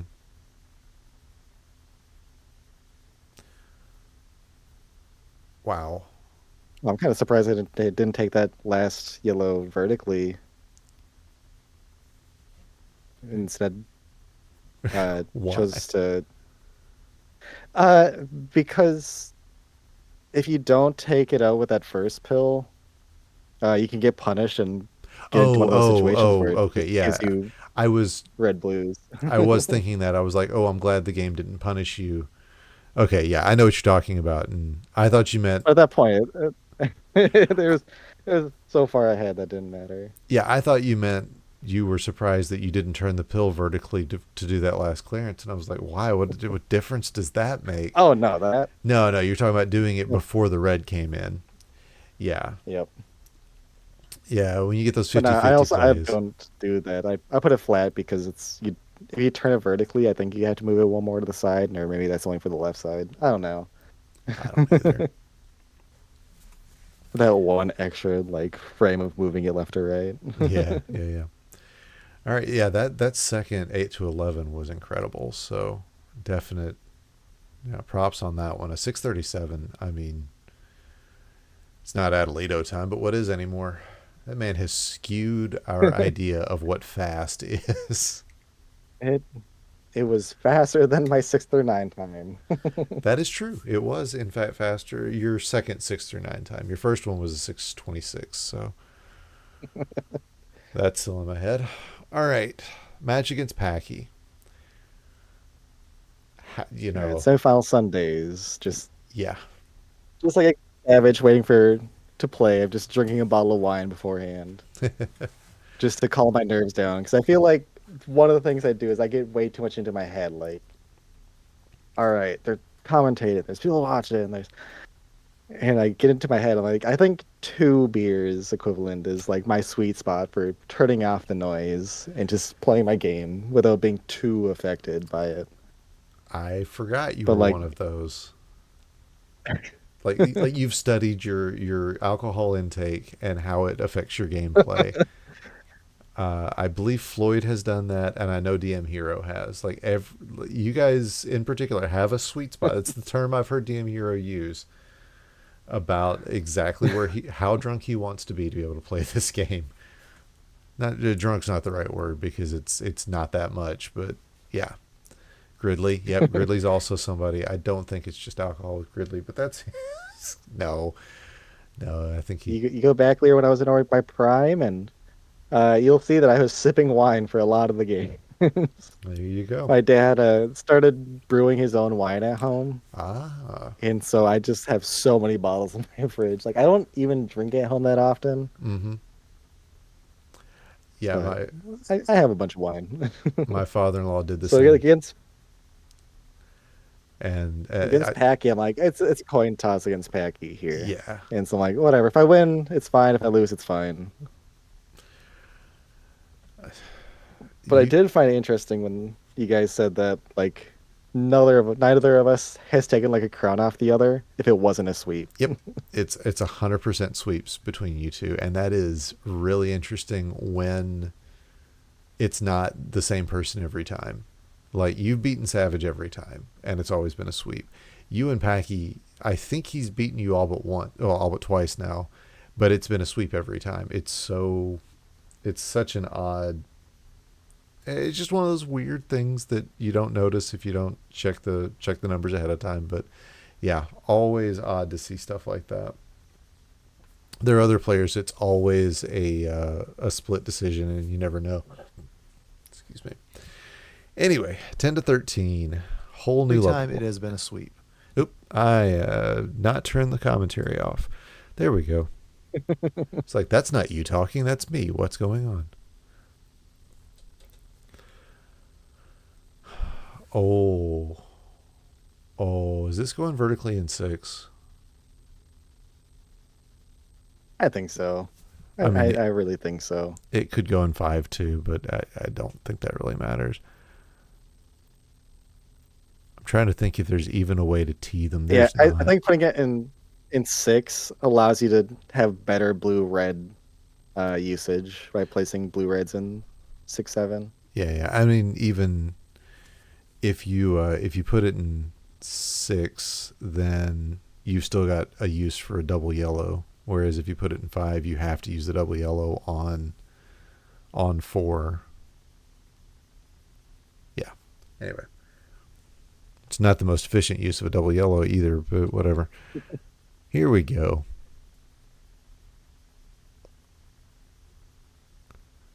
Yeah, real nice clears there.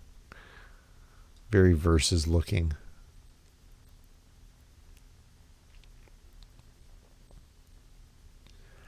I had seen that double yellow play earlier, and I was like, is it even a good play? I couldn't tell.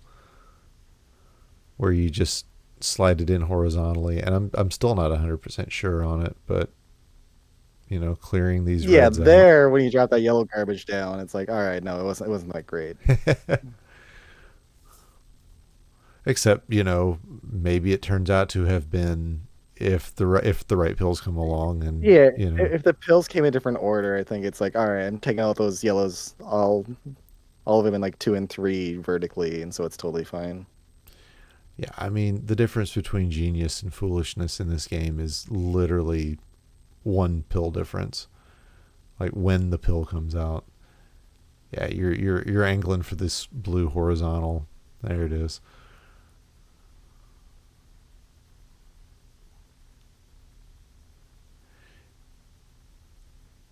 Okay, I see it now. It was an interesting play to take the yellow horizontally instead of going ahead and taking the vertical and then still setting up the red horizontally, but it in the end it didn't matter. Nice quick 10. And a misdrop. Not even going to pretend I didn't see that. That's nope, it was there. Yep. But you're going to end up making use of it if you get a yellow blue. Oh, yeah. You're definitely going to make use of it now. Just didn't wait for the yellow blue. I don't blame you.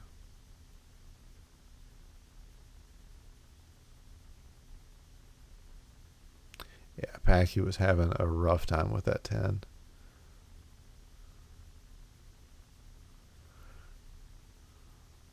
All That's right. like one of the positives about listening to commentaries. You can hear when the opponent's also having a bad time.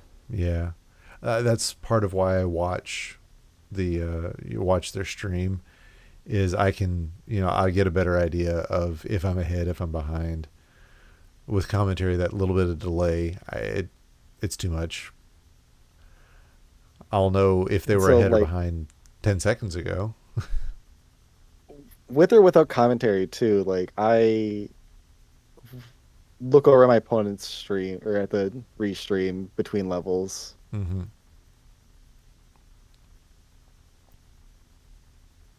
Okay. Yep. Good horizontal into a combo. And this block of red and blue and yellow, mostly red and blue at the bottom, is just, it's almost impenetrable. Like it just feels like there's not going to be an efficient manner to taking everything out, and it's hard to see what would be good. That came out really pretty though with that cross with the blue. Yeah, because I was setting to take that yellow horizontally, but like what ends up happening is like, oh, okay, I got a double yellow. Where do I put that? And I'm like, oh, I just take out the yellow horizontally, but at the same time, it's set up for a piece of yellow garbage there, and I'm Yeah, like, I think the efficient play is taking the yellows out horizontally, and it happened to give me everything I needed, and yeah, it was pretty, super pretty. yeah, yeah. I mean, it really was a nice end game. All right, all right, okay.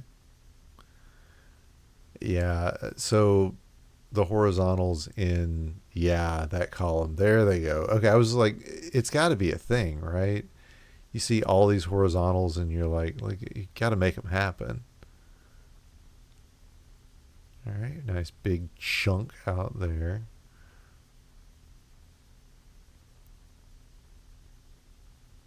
At this point, I'm confused. I'm like, all right, how do I do any of this? I'll admit to being a little And like, confused right now as well. But there it go. and keys to Oh, like give me the nice. exact pills that I need to like fix everything too in the right order. I'm like, oh my God. Everything that I think is gonna be hard to take later doesn't even matter because it's just giving me the right stuff. That was yeah. You couldn't have asked for better pills for that one.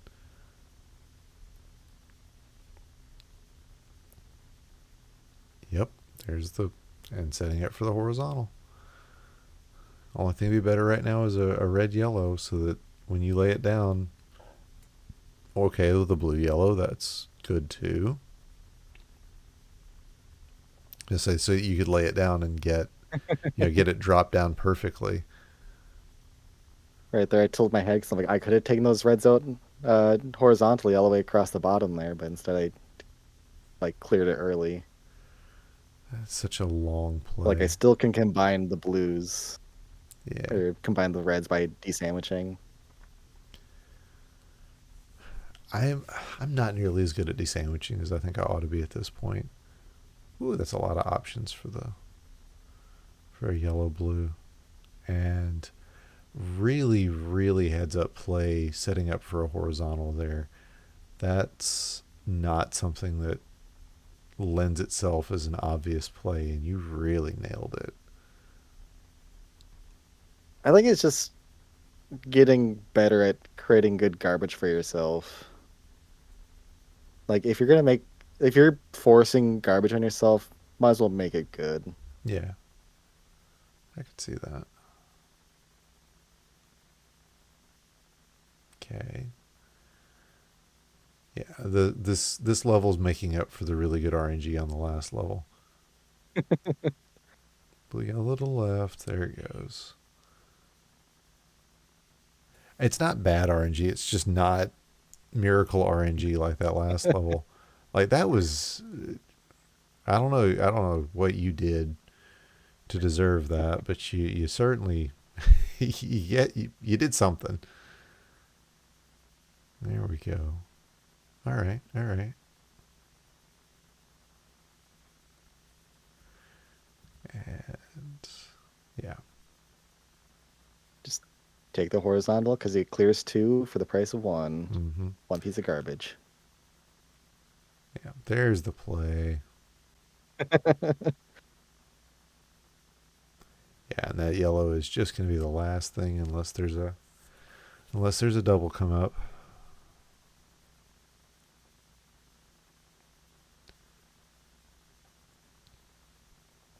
And clean end gain. Very very clean. Oh, that was the last level. Yeah, it's that's the way it is with commentary. Yeah, you get sometimes you just get so focused on how good the plays are and all this, and you're like, oh, and they're done. All right, cool. So you just forget what level you're on, especially by Sunday. Sunday, the brain is gone.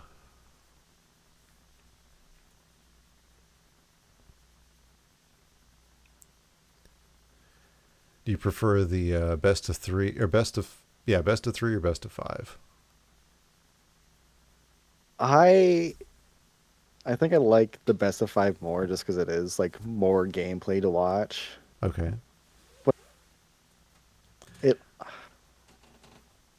it's so weird because Saturday night is the long day Mm-hmm. because there's just so many games to play where like semifinal Sunday you start at like for me it's 4 p.m. my time, Mm-hmm. but then like sometimes the game's just done like so fast like oh okay well it's only like 5:36 like how or like 6 7 you still have the whole rest of the night ahead of you so it's I don't know which one I prefer for best of three or best of five. I think five just because it is more games.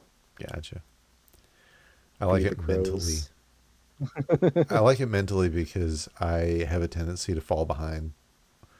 Like I think a lot of my wins are reverse sweeps, and it's just because you get through that first game, you're like, oh gosh, I don't getting back into the rhythm, even if I've practiced. And with best of five, you can drop one and just have to win two out of the next three, not or two out of the next four and or three out of the next four, whatever. You know what I mean? It doesn't Instead have of to. like having like one game left. Right. Okay. Yeah, you got a little more buffer. Okay, you've had a minute.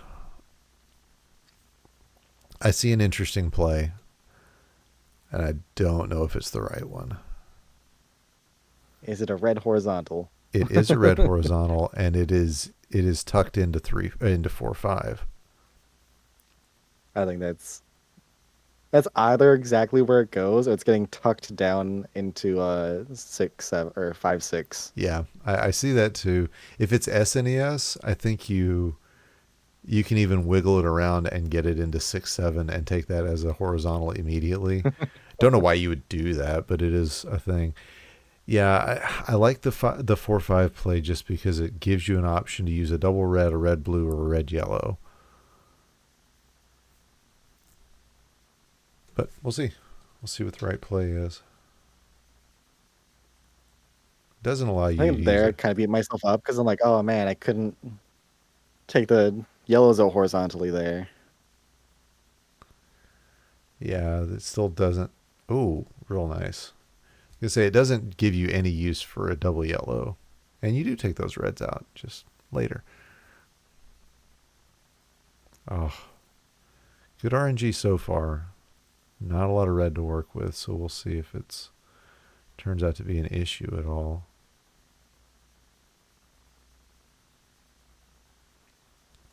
I think one thing I follow is like take the horizontal It's a, because like horizontals only give you like one row of drop time most of the time, and yeah, like you can accidentally desandwich stuff.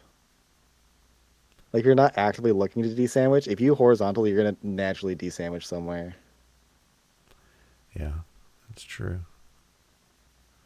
For the longest time, we had that thought in the community that it was actually faster, like frame wise, and turned out it was just something got miscounted, or no, it was because the if it's a horizontal and a vertical, it will take it will show the horizontal clearing first, and we all just assumed that meant that it prioritized horizontals. It does not. Finally Yeah. get those reds out of the way. That was tough, man.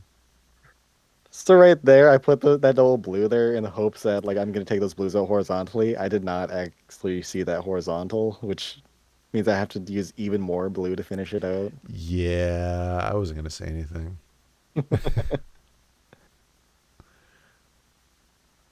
Did I call every? No, I didn't call your finals. I was about to say, did I call every one of your matches? No, I didn't. I didn't call the finals, so no, I did not. Okay, double blue to start. You gonna tuck this one? Yeah. Just no good place to put a blue red after that, though. Because like Just all my blue is super buried here, so at this point it's just like, all right, just try and get through. I'm laughing, smiling, like, all right, this is what it's giving me. yep.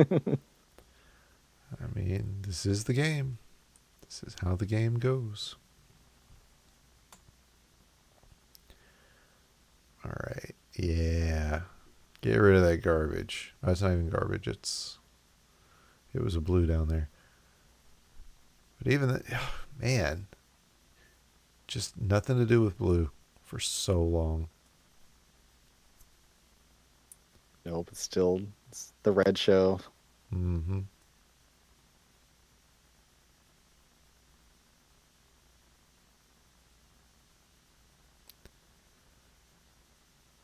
Okay. Yeah. And I mean, What setting it up as garbage, good garbage here. like when I get into like this situation, I just kind of like write it off. It's like, all right, well, just play it out. If we lose this one because of the RNG, it just happens. That's fair. Just I my thought with that was to swim it all the way to the Oh, right the and the double put it. yellow. Yeah, Ooh, nice. It just looked like a throwaway play, and like there's not a bad throwaway play on that one, so I just assumed that was it. I mean, yeah, if you can, why not? If you can't, it's no big deal. Oh, that's why I that's laugh because I use the the yellow for blue. yeah, it's a two pill punishment. I do tend to count that myself when I go for a 50-50 and I grab the wrong one. I was like, oh, okay, how many pills does this punish me by? Real late thought there, but nice and smooth. Okay. Yeah, laying that red down, you could see just how it was very like literal last second before it laid down. I was a little worried for you. Oh, Oh, don't like the play? no, it created yellow garbage in column three there. Yeah, and there's not even a yellow or a red underneath, so can't even So like I traffic lit myself for no reason. yeah. I mean, there's the horizontal option, but eh, yeah. Oh, and it's upside down. Oh, that's not fun either. Yeah, because I mean, if the red yellow had been the other way around, you've got yourself a good play. That's making up for those two yellows that fell earlier. You got to tell me you didn't do that on purpose. What one? What part? No, the Oh. like a couple of games ago where it was like, Oh yeah, that when the one. yellows fell down just beautifully. I'm like, you're BSing me if you did it on purpose. That one, yeah. Oh, yeah, that's some buried red right there. One thing that I'm normally proud of is how clean my end game is, but this one level is like, oh man, everything hurts. Have to like dig myself out. I didn't prioritize correctly. Got myself garbage. Yeah, Yeah, I did not play this level optimally. you got to have one bad one every once in a while, I guess.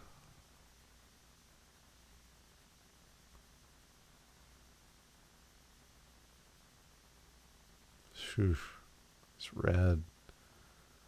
It's concerning. Yep, yep. That is good play. Getting everything set up for that horizontal. It didn't look like it was going to go at first, but you really forced it through, and it's nice when that works. I think like 10 pills ago when I had a blue red, I was trying to decide what's the best option to play with it. And I just could not figure it out in time. And so I just like threw it somewhere where it could be used rather than like used optimally. Yeah, it can be real frustrating when you've got those setups and it just doesn't show. Okay, well it's going to be a cross clear. Wasn't sure about like one of the yellow clears, but it ended up cross clearing, so it didn't matter. Okay, yeah, you're looking way down the board now. You could go. So okay, that red yellow. Let me just get right back to it. So yeah, this red yellow here could actually go onto 1-2 as well. Yep. And then like you're really stacking it up. That's the sort of thing you learn talking. Like I talked to Adelito once, and now I'm just like, oh, but no way do I see that in real time. I saw it I because I was think looking for it. I think like how I did it there was just because like all right, there's zero drop time if I take this red yellow through the bottom this way. Yeah, I mean that's not unfair, and it is gonna all come right through. The drop time came up clean.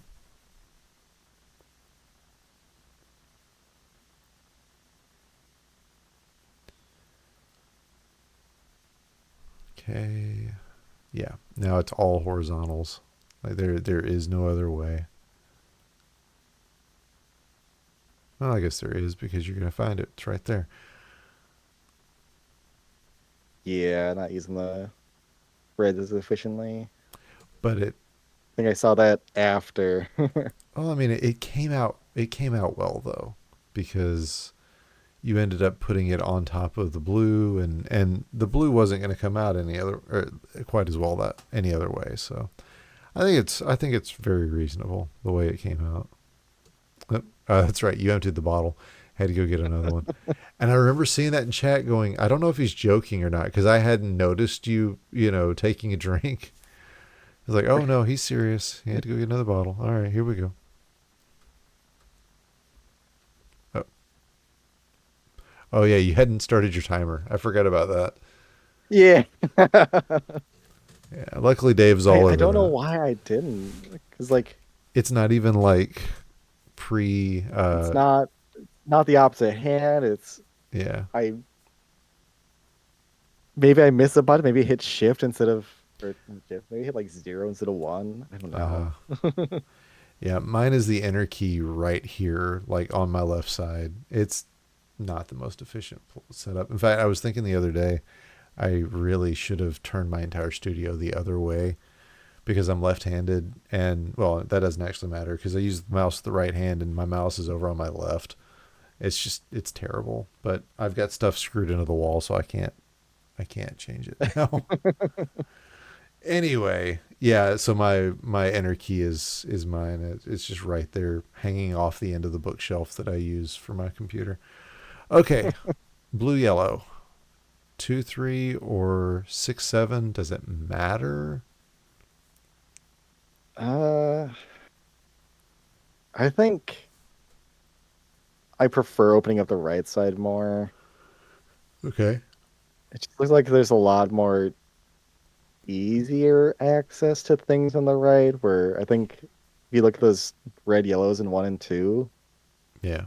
that it feels like it's going to be pretty difficult to like chunk your way top down through that. So I think I prefer opening up access on the right side Okay. than work myself left. The only argument I've got against that is that it's the left side will continue to open up more yellow, but honestly, I don't think that's a big issue with the way the board is chasmed. Ooh, nice horizontal early.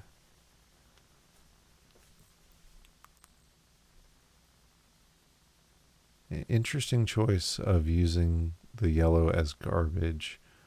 Although I think I see where things are going. They're not going to go that way because Yeah, they're I all keep on like doubles.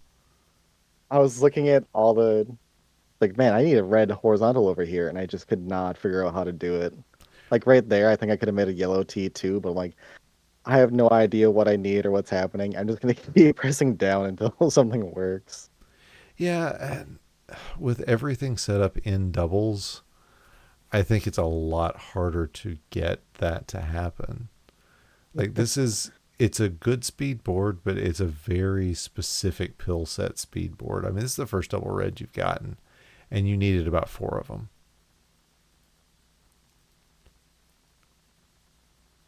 So all in all, I don't. Like at this point, like thing is like, do I take this yellow out horizontally over on this left side? Like looking at the bottom yellow too, it's like, oh man, I need to take that yellow out like horizontally maybe. Like I already have it somewhat set up. Yeah, this pill set has been designed to make you double think or yeah, think again about everything. And now these just double blues are not what you need.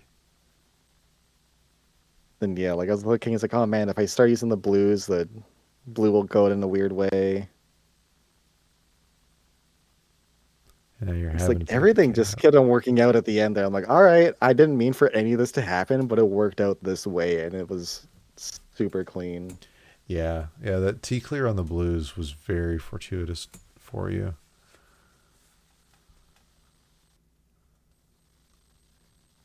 Who just the blues and yellows horizontally. Yeah, the smile that you've got. I don't know if it's because we said something or just because you're like, yeah, these blues and yellows next to each It's other. What the heck am I gonna do with them? it's just like it keeps on giving me the wrong thing. Mm-hmm. It really And so it's like, did. well, all right, well, I guess I got to work with what's happening. Like I'm not happy about it, but it's what I got to do. Yeah, it's not pleasant. Although now you've got an opportunity to figure out these yellows or that yellow and at least try to get some garbage off your board, but not very quickly. Yeah, there's no good solution. There it There's- is. Oh, I did a Chucky darn there, yeah. and then it's like, oh, gave me another yellow, double yellow immediately. So I guess it's fine. I mean, you heard me gasp because I was like, "Oh crap! It's a double yellow. When are you going to get another one of those?" Next pill. Next pill is when you're going to get one of those. So it didn't matter. But I did. Yeah, it was that was the reason I gasped. That was just a natural reaction. Oh no! But I mean, that's the reason misdrops breed. It's because they take you by surprise, and you suddenly realize, oh yeah, that is not the way I meant to set that up. it's I get one against Betty, I think, and it's like, oh my God. And like that one was not like a catastrophic misdrop because it got immediately remedied. But I think the one against Betty, it was like, oh my God, this could not have been any worse. Hmm.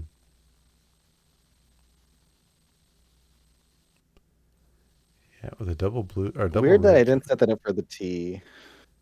the on with the red. Yeah. Yeah, that was a hard one to see because I was looking at it. I was like, I'm not 100% sure where to put this double red or the red, not the double red, the one that came before it was like a red yellow or something because the double red was coming up and you know, I mean, you had a horizontal ready. You just needed a double red for it, and it just didn't end up working out. Oof, there's a lot of red on this top line. No blue access, just red. Oh, that's clean though. And that's like one thing that I set up for. If you notice a lot with my plays, that whenever I get like if I make it smart garbage, Mm-hmm. you'll see that I'll be like looking one layer beneath what's like on the top line. Because like if I do get a double, then it works out fine. But if I don't get the double, I can just like bracket clear and clean it up that way, and it's still useful for at least half the pill. Makes sense. But if I do get that double, it just works so much more efficiently. And I think that's one of the benefits of these higher levels is you've got more viruses to work with and you can lay out a lot more elaborate plans because you've got the opportunity to just wait. You know, you can wait out the right pills and you know if they get there great, if not they will eventually. For a while there, like I was thinking too, for like exactly that is these later ones require a little bit like more thought and like placing pills correctly like is better than just placing them fast. I could see that. And so I used to play uh the 6 through 9 and 8 through 11 level blocks on high and then Hmm. just swap to medium for these higher level blocks. Yeah, I used to do the same thing. I think my PB on 4 to 7 was done on high.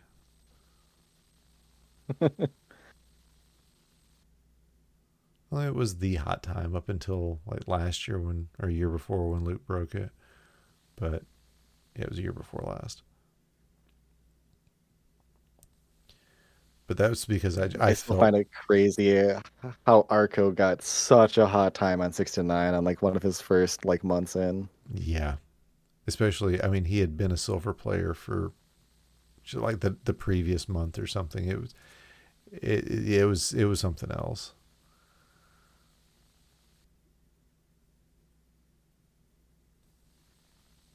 What do you do with a double blue there?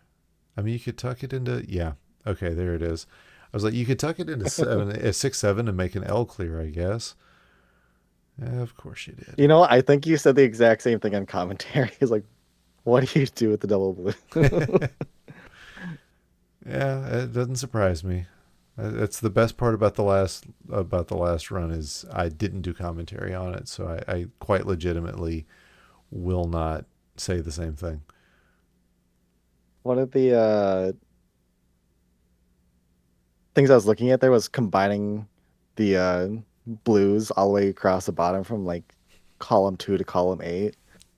But it Oh, just kept on giving me yellows and reds. I'm like, I cannot put like these anywhere, so I just had to take them separately. Which is where I finally thought, it's like, oh man, I could make an L out of those blues, and that's why I waited till that second double blue before seeing it myself. yeah,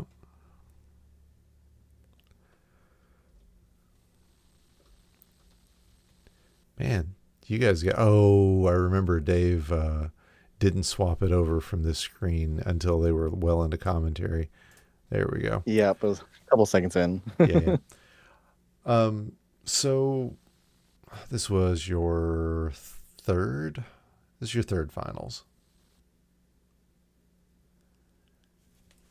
I think. Yeah, I think you had one against Frank and one against Watchma. I'd have to look.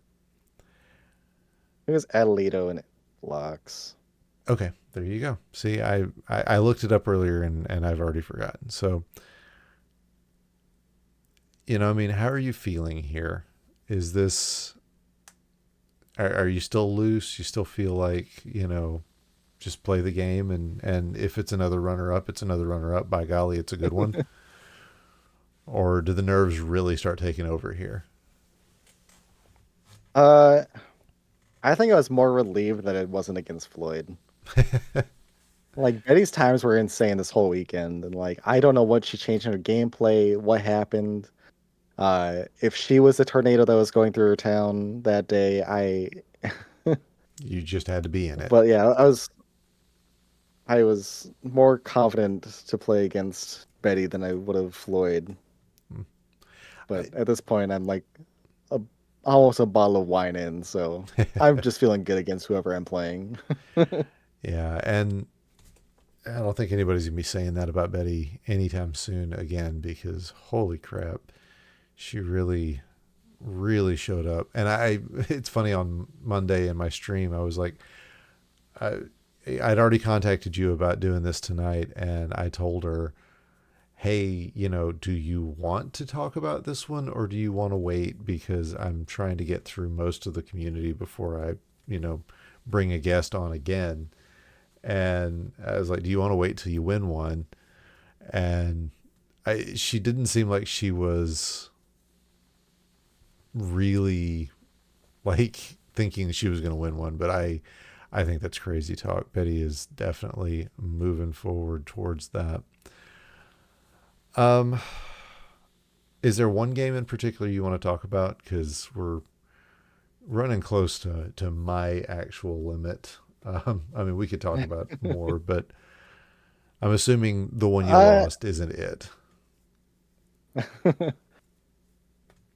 I was like pretty surprised about like I guess just to like speed through this a bit. I was pretty surprised about the one that I lost because I had a really good time. Like I'm looking at my average and like playing it, it felt really fast. And like, all right, I like blazing through this. My time around this one was amazing. And then like she also gets an insane time of like 9:22. Right. I mean, And it's like, oh man, I'm surprised I lost this, but wow, it's right, right, like right. she really came back in that level 17. Um, but yeah, is there one in particular that you're just like, oh, this was a really good game, and I want to look. I mean, it could be this one. That's fine. We could take a look at it. Whatever. It's whatever you I want. mean, we can go to the deciding one, the winning one, Fair enough. just because it is the fastest one. All right. One crown each. And yeah, I had to run to the store like during the third crown. I think I don't even think I made it back before it was all over. I was like, oh man. All right. So 14. Yeah, poor Betty. She hadn't even made it to a semifinal before. Like this was the thing that she was really, really looking for. And I don't think she had it in her head that she was going to make a finals, which is too bad. But you, sir, are the Yeah, I man think of I the read hour. like in between rounds, like she's like, "Oh my God, I don't even know what the splits are for this block." Yeah. The first time I won a 6 to 9, I was like, wait, what's the level block for the next one? Because I just couldn't even think. Okay, red yellow on top of 6 7 or tucked into 4 5. I'm assuming on top of 6 7. That makes much more I sense. want to say tucked You can in tuck because it. it still gives that like a blue like L possibility. Oh wow, that's a long one, but I like it. Oh well, the double blue coming. Yeah. Oh, but it And show. Oh and then I like no. I'm like, "Oh, okay, where do I put this?" Like whatever, just create garbage. It's fine. Yeah. And Yeah, you two are holding up. Oh, that's nice clear there. I mean, the only issue at this point is blue. And of course, the game wants you to cover up your blue. Isn't that nice? Yeah, just some necessary garbage. You do what you got to do there. But again, I think that is one of the benefits of the how high these levels are. Is yeah, you like nothing ends up being 100% garbage until it absolutely is at the end of the level. So a lot more access to everything here.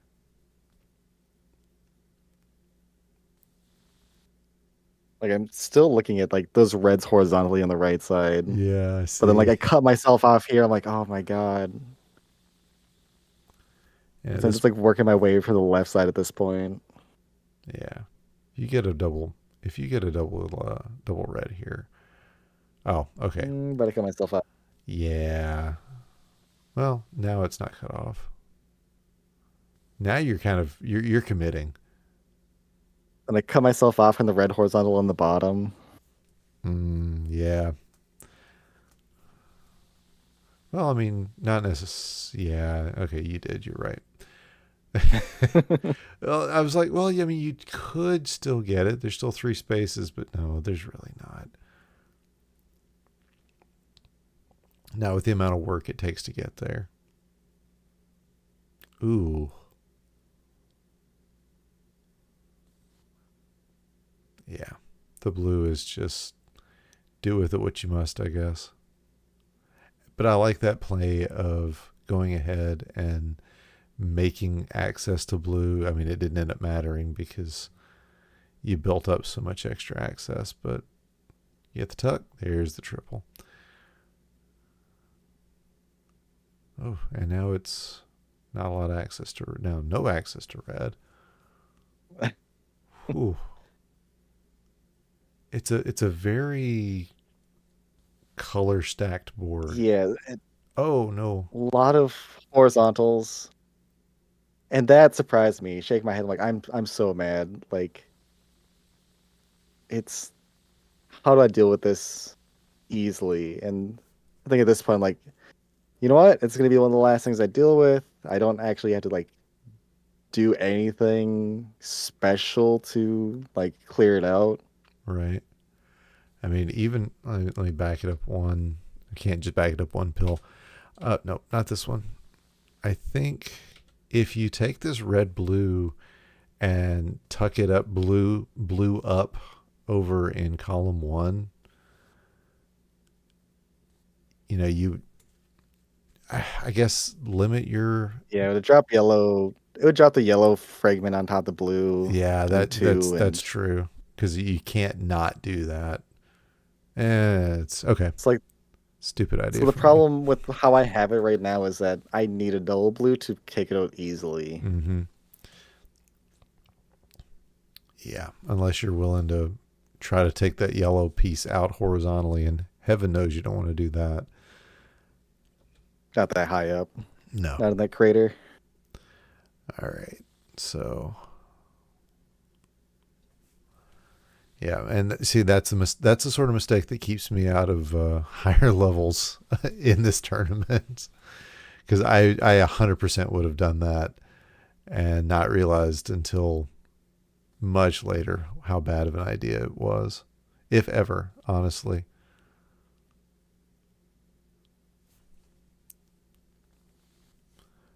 Triple? Oh, okay. But I think I did hear John Deflindo talk about taking it out exactly how you said so. Yeah, we're we're just suckers for the fancy plays,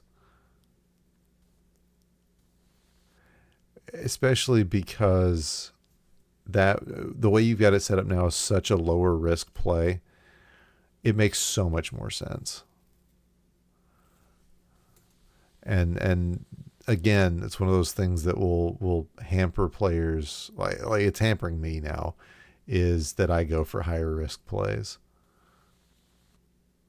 when a lower risk play is available and just as good. So, oh well, things to learn. No guts, no glory. Except when those guts don't have to be spilled.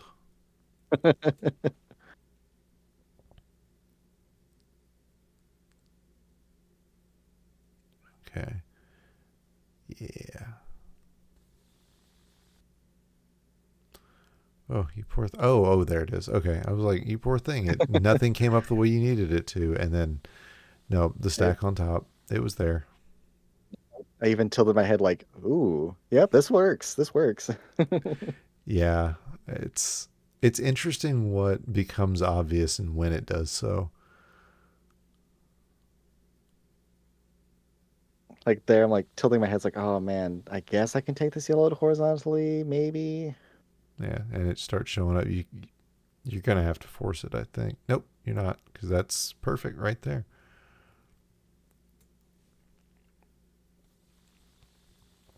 I'm just happy to see there's another top level player who has a tendency to be as anti garbage as I am. I'm gonna only see that in your play now. By the way, I'm gonna notice just how often you clear garbage, no matter what. Oh, you need a double red. Like anyone like who watches my stream knows like some of the few things I ask is like, all right, what am I doing? Like what is my next play? What is my goal? And like I actively like talk and like look for what the priority should be and how I'm supposed to clear it out. Yeah.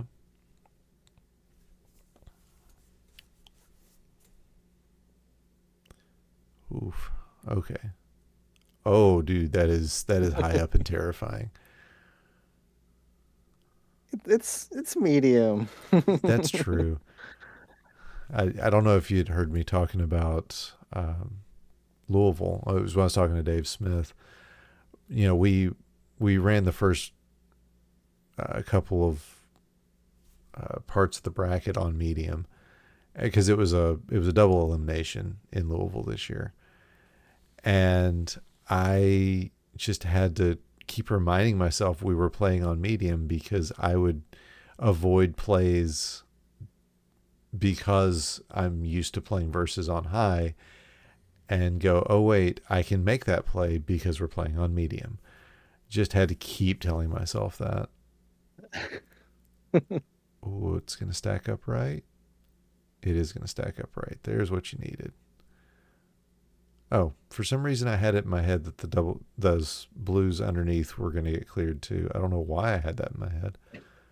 Probably because it's after midnight for me and my brain has started shutting down. All right, what do we got? Okay, gonna tuck it in. Yeah,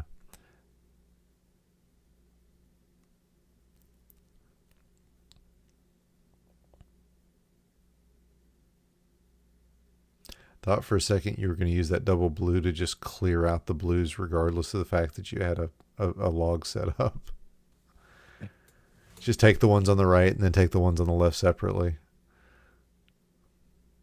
Oh, okay. It was for the horizontal. I see now. Okay.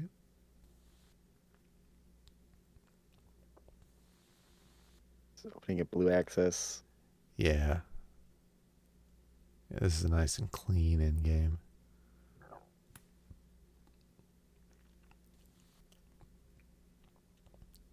And there it is. Beautiful. Oh, and look what Betty pulled off right after that. She was setting it up. Gosh. But I mean, 840, you can't argue against an 840 in level 17, dude. That's. Whew. Oh, and the kitty. Gotta bring the kitty on. He was napping so hard. I'm like calling him up. I'm like, Coco, Coco, Coco, come over here. And he's just like waking up. It's like, what do you want? So I had to run up and grab him. Oh, And man. now he's looking at me from behind the curtain. Belated thanks for the raid, by the way. I just want to throw that out there. Much appreciated. JB Henry, founder of the DMM. with the raid. So, oh man. So anything else you want to get off your chest? We got a whole audience of 13 people who could hear it. Uh, no, it's just been fun talking about the games, talking about the origin story of Don Venier. I mean, oh, thanks, Betty, for sticking around for this.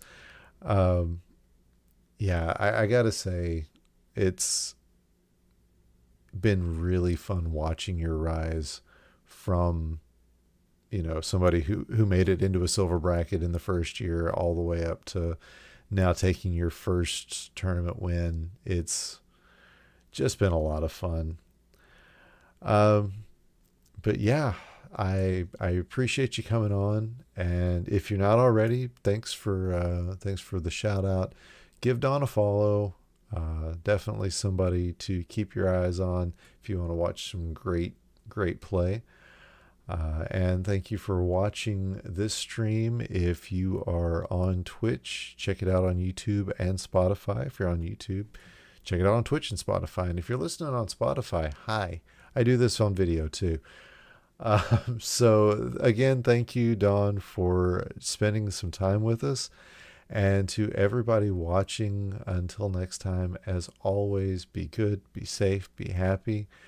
We will talk to you again soon, and y'all have a good night.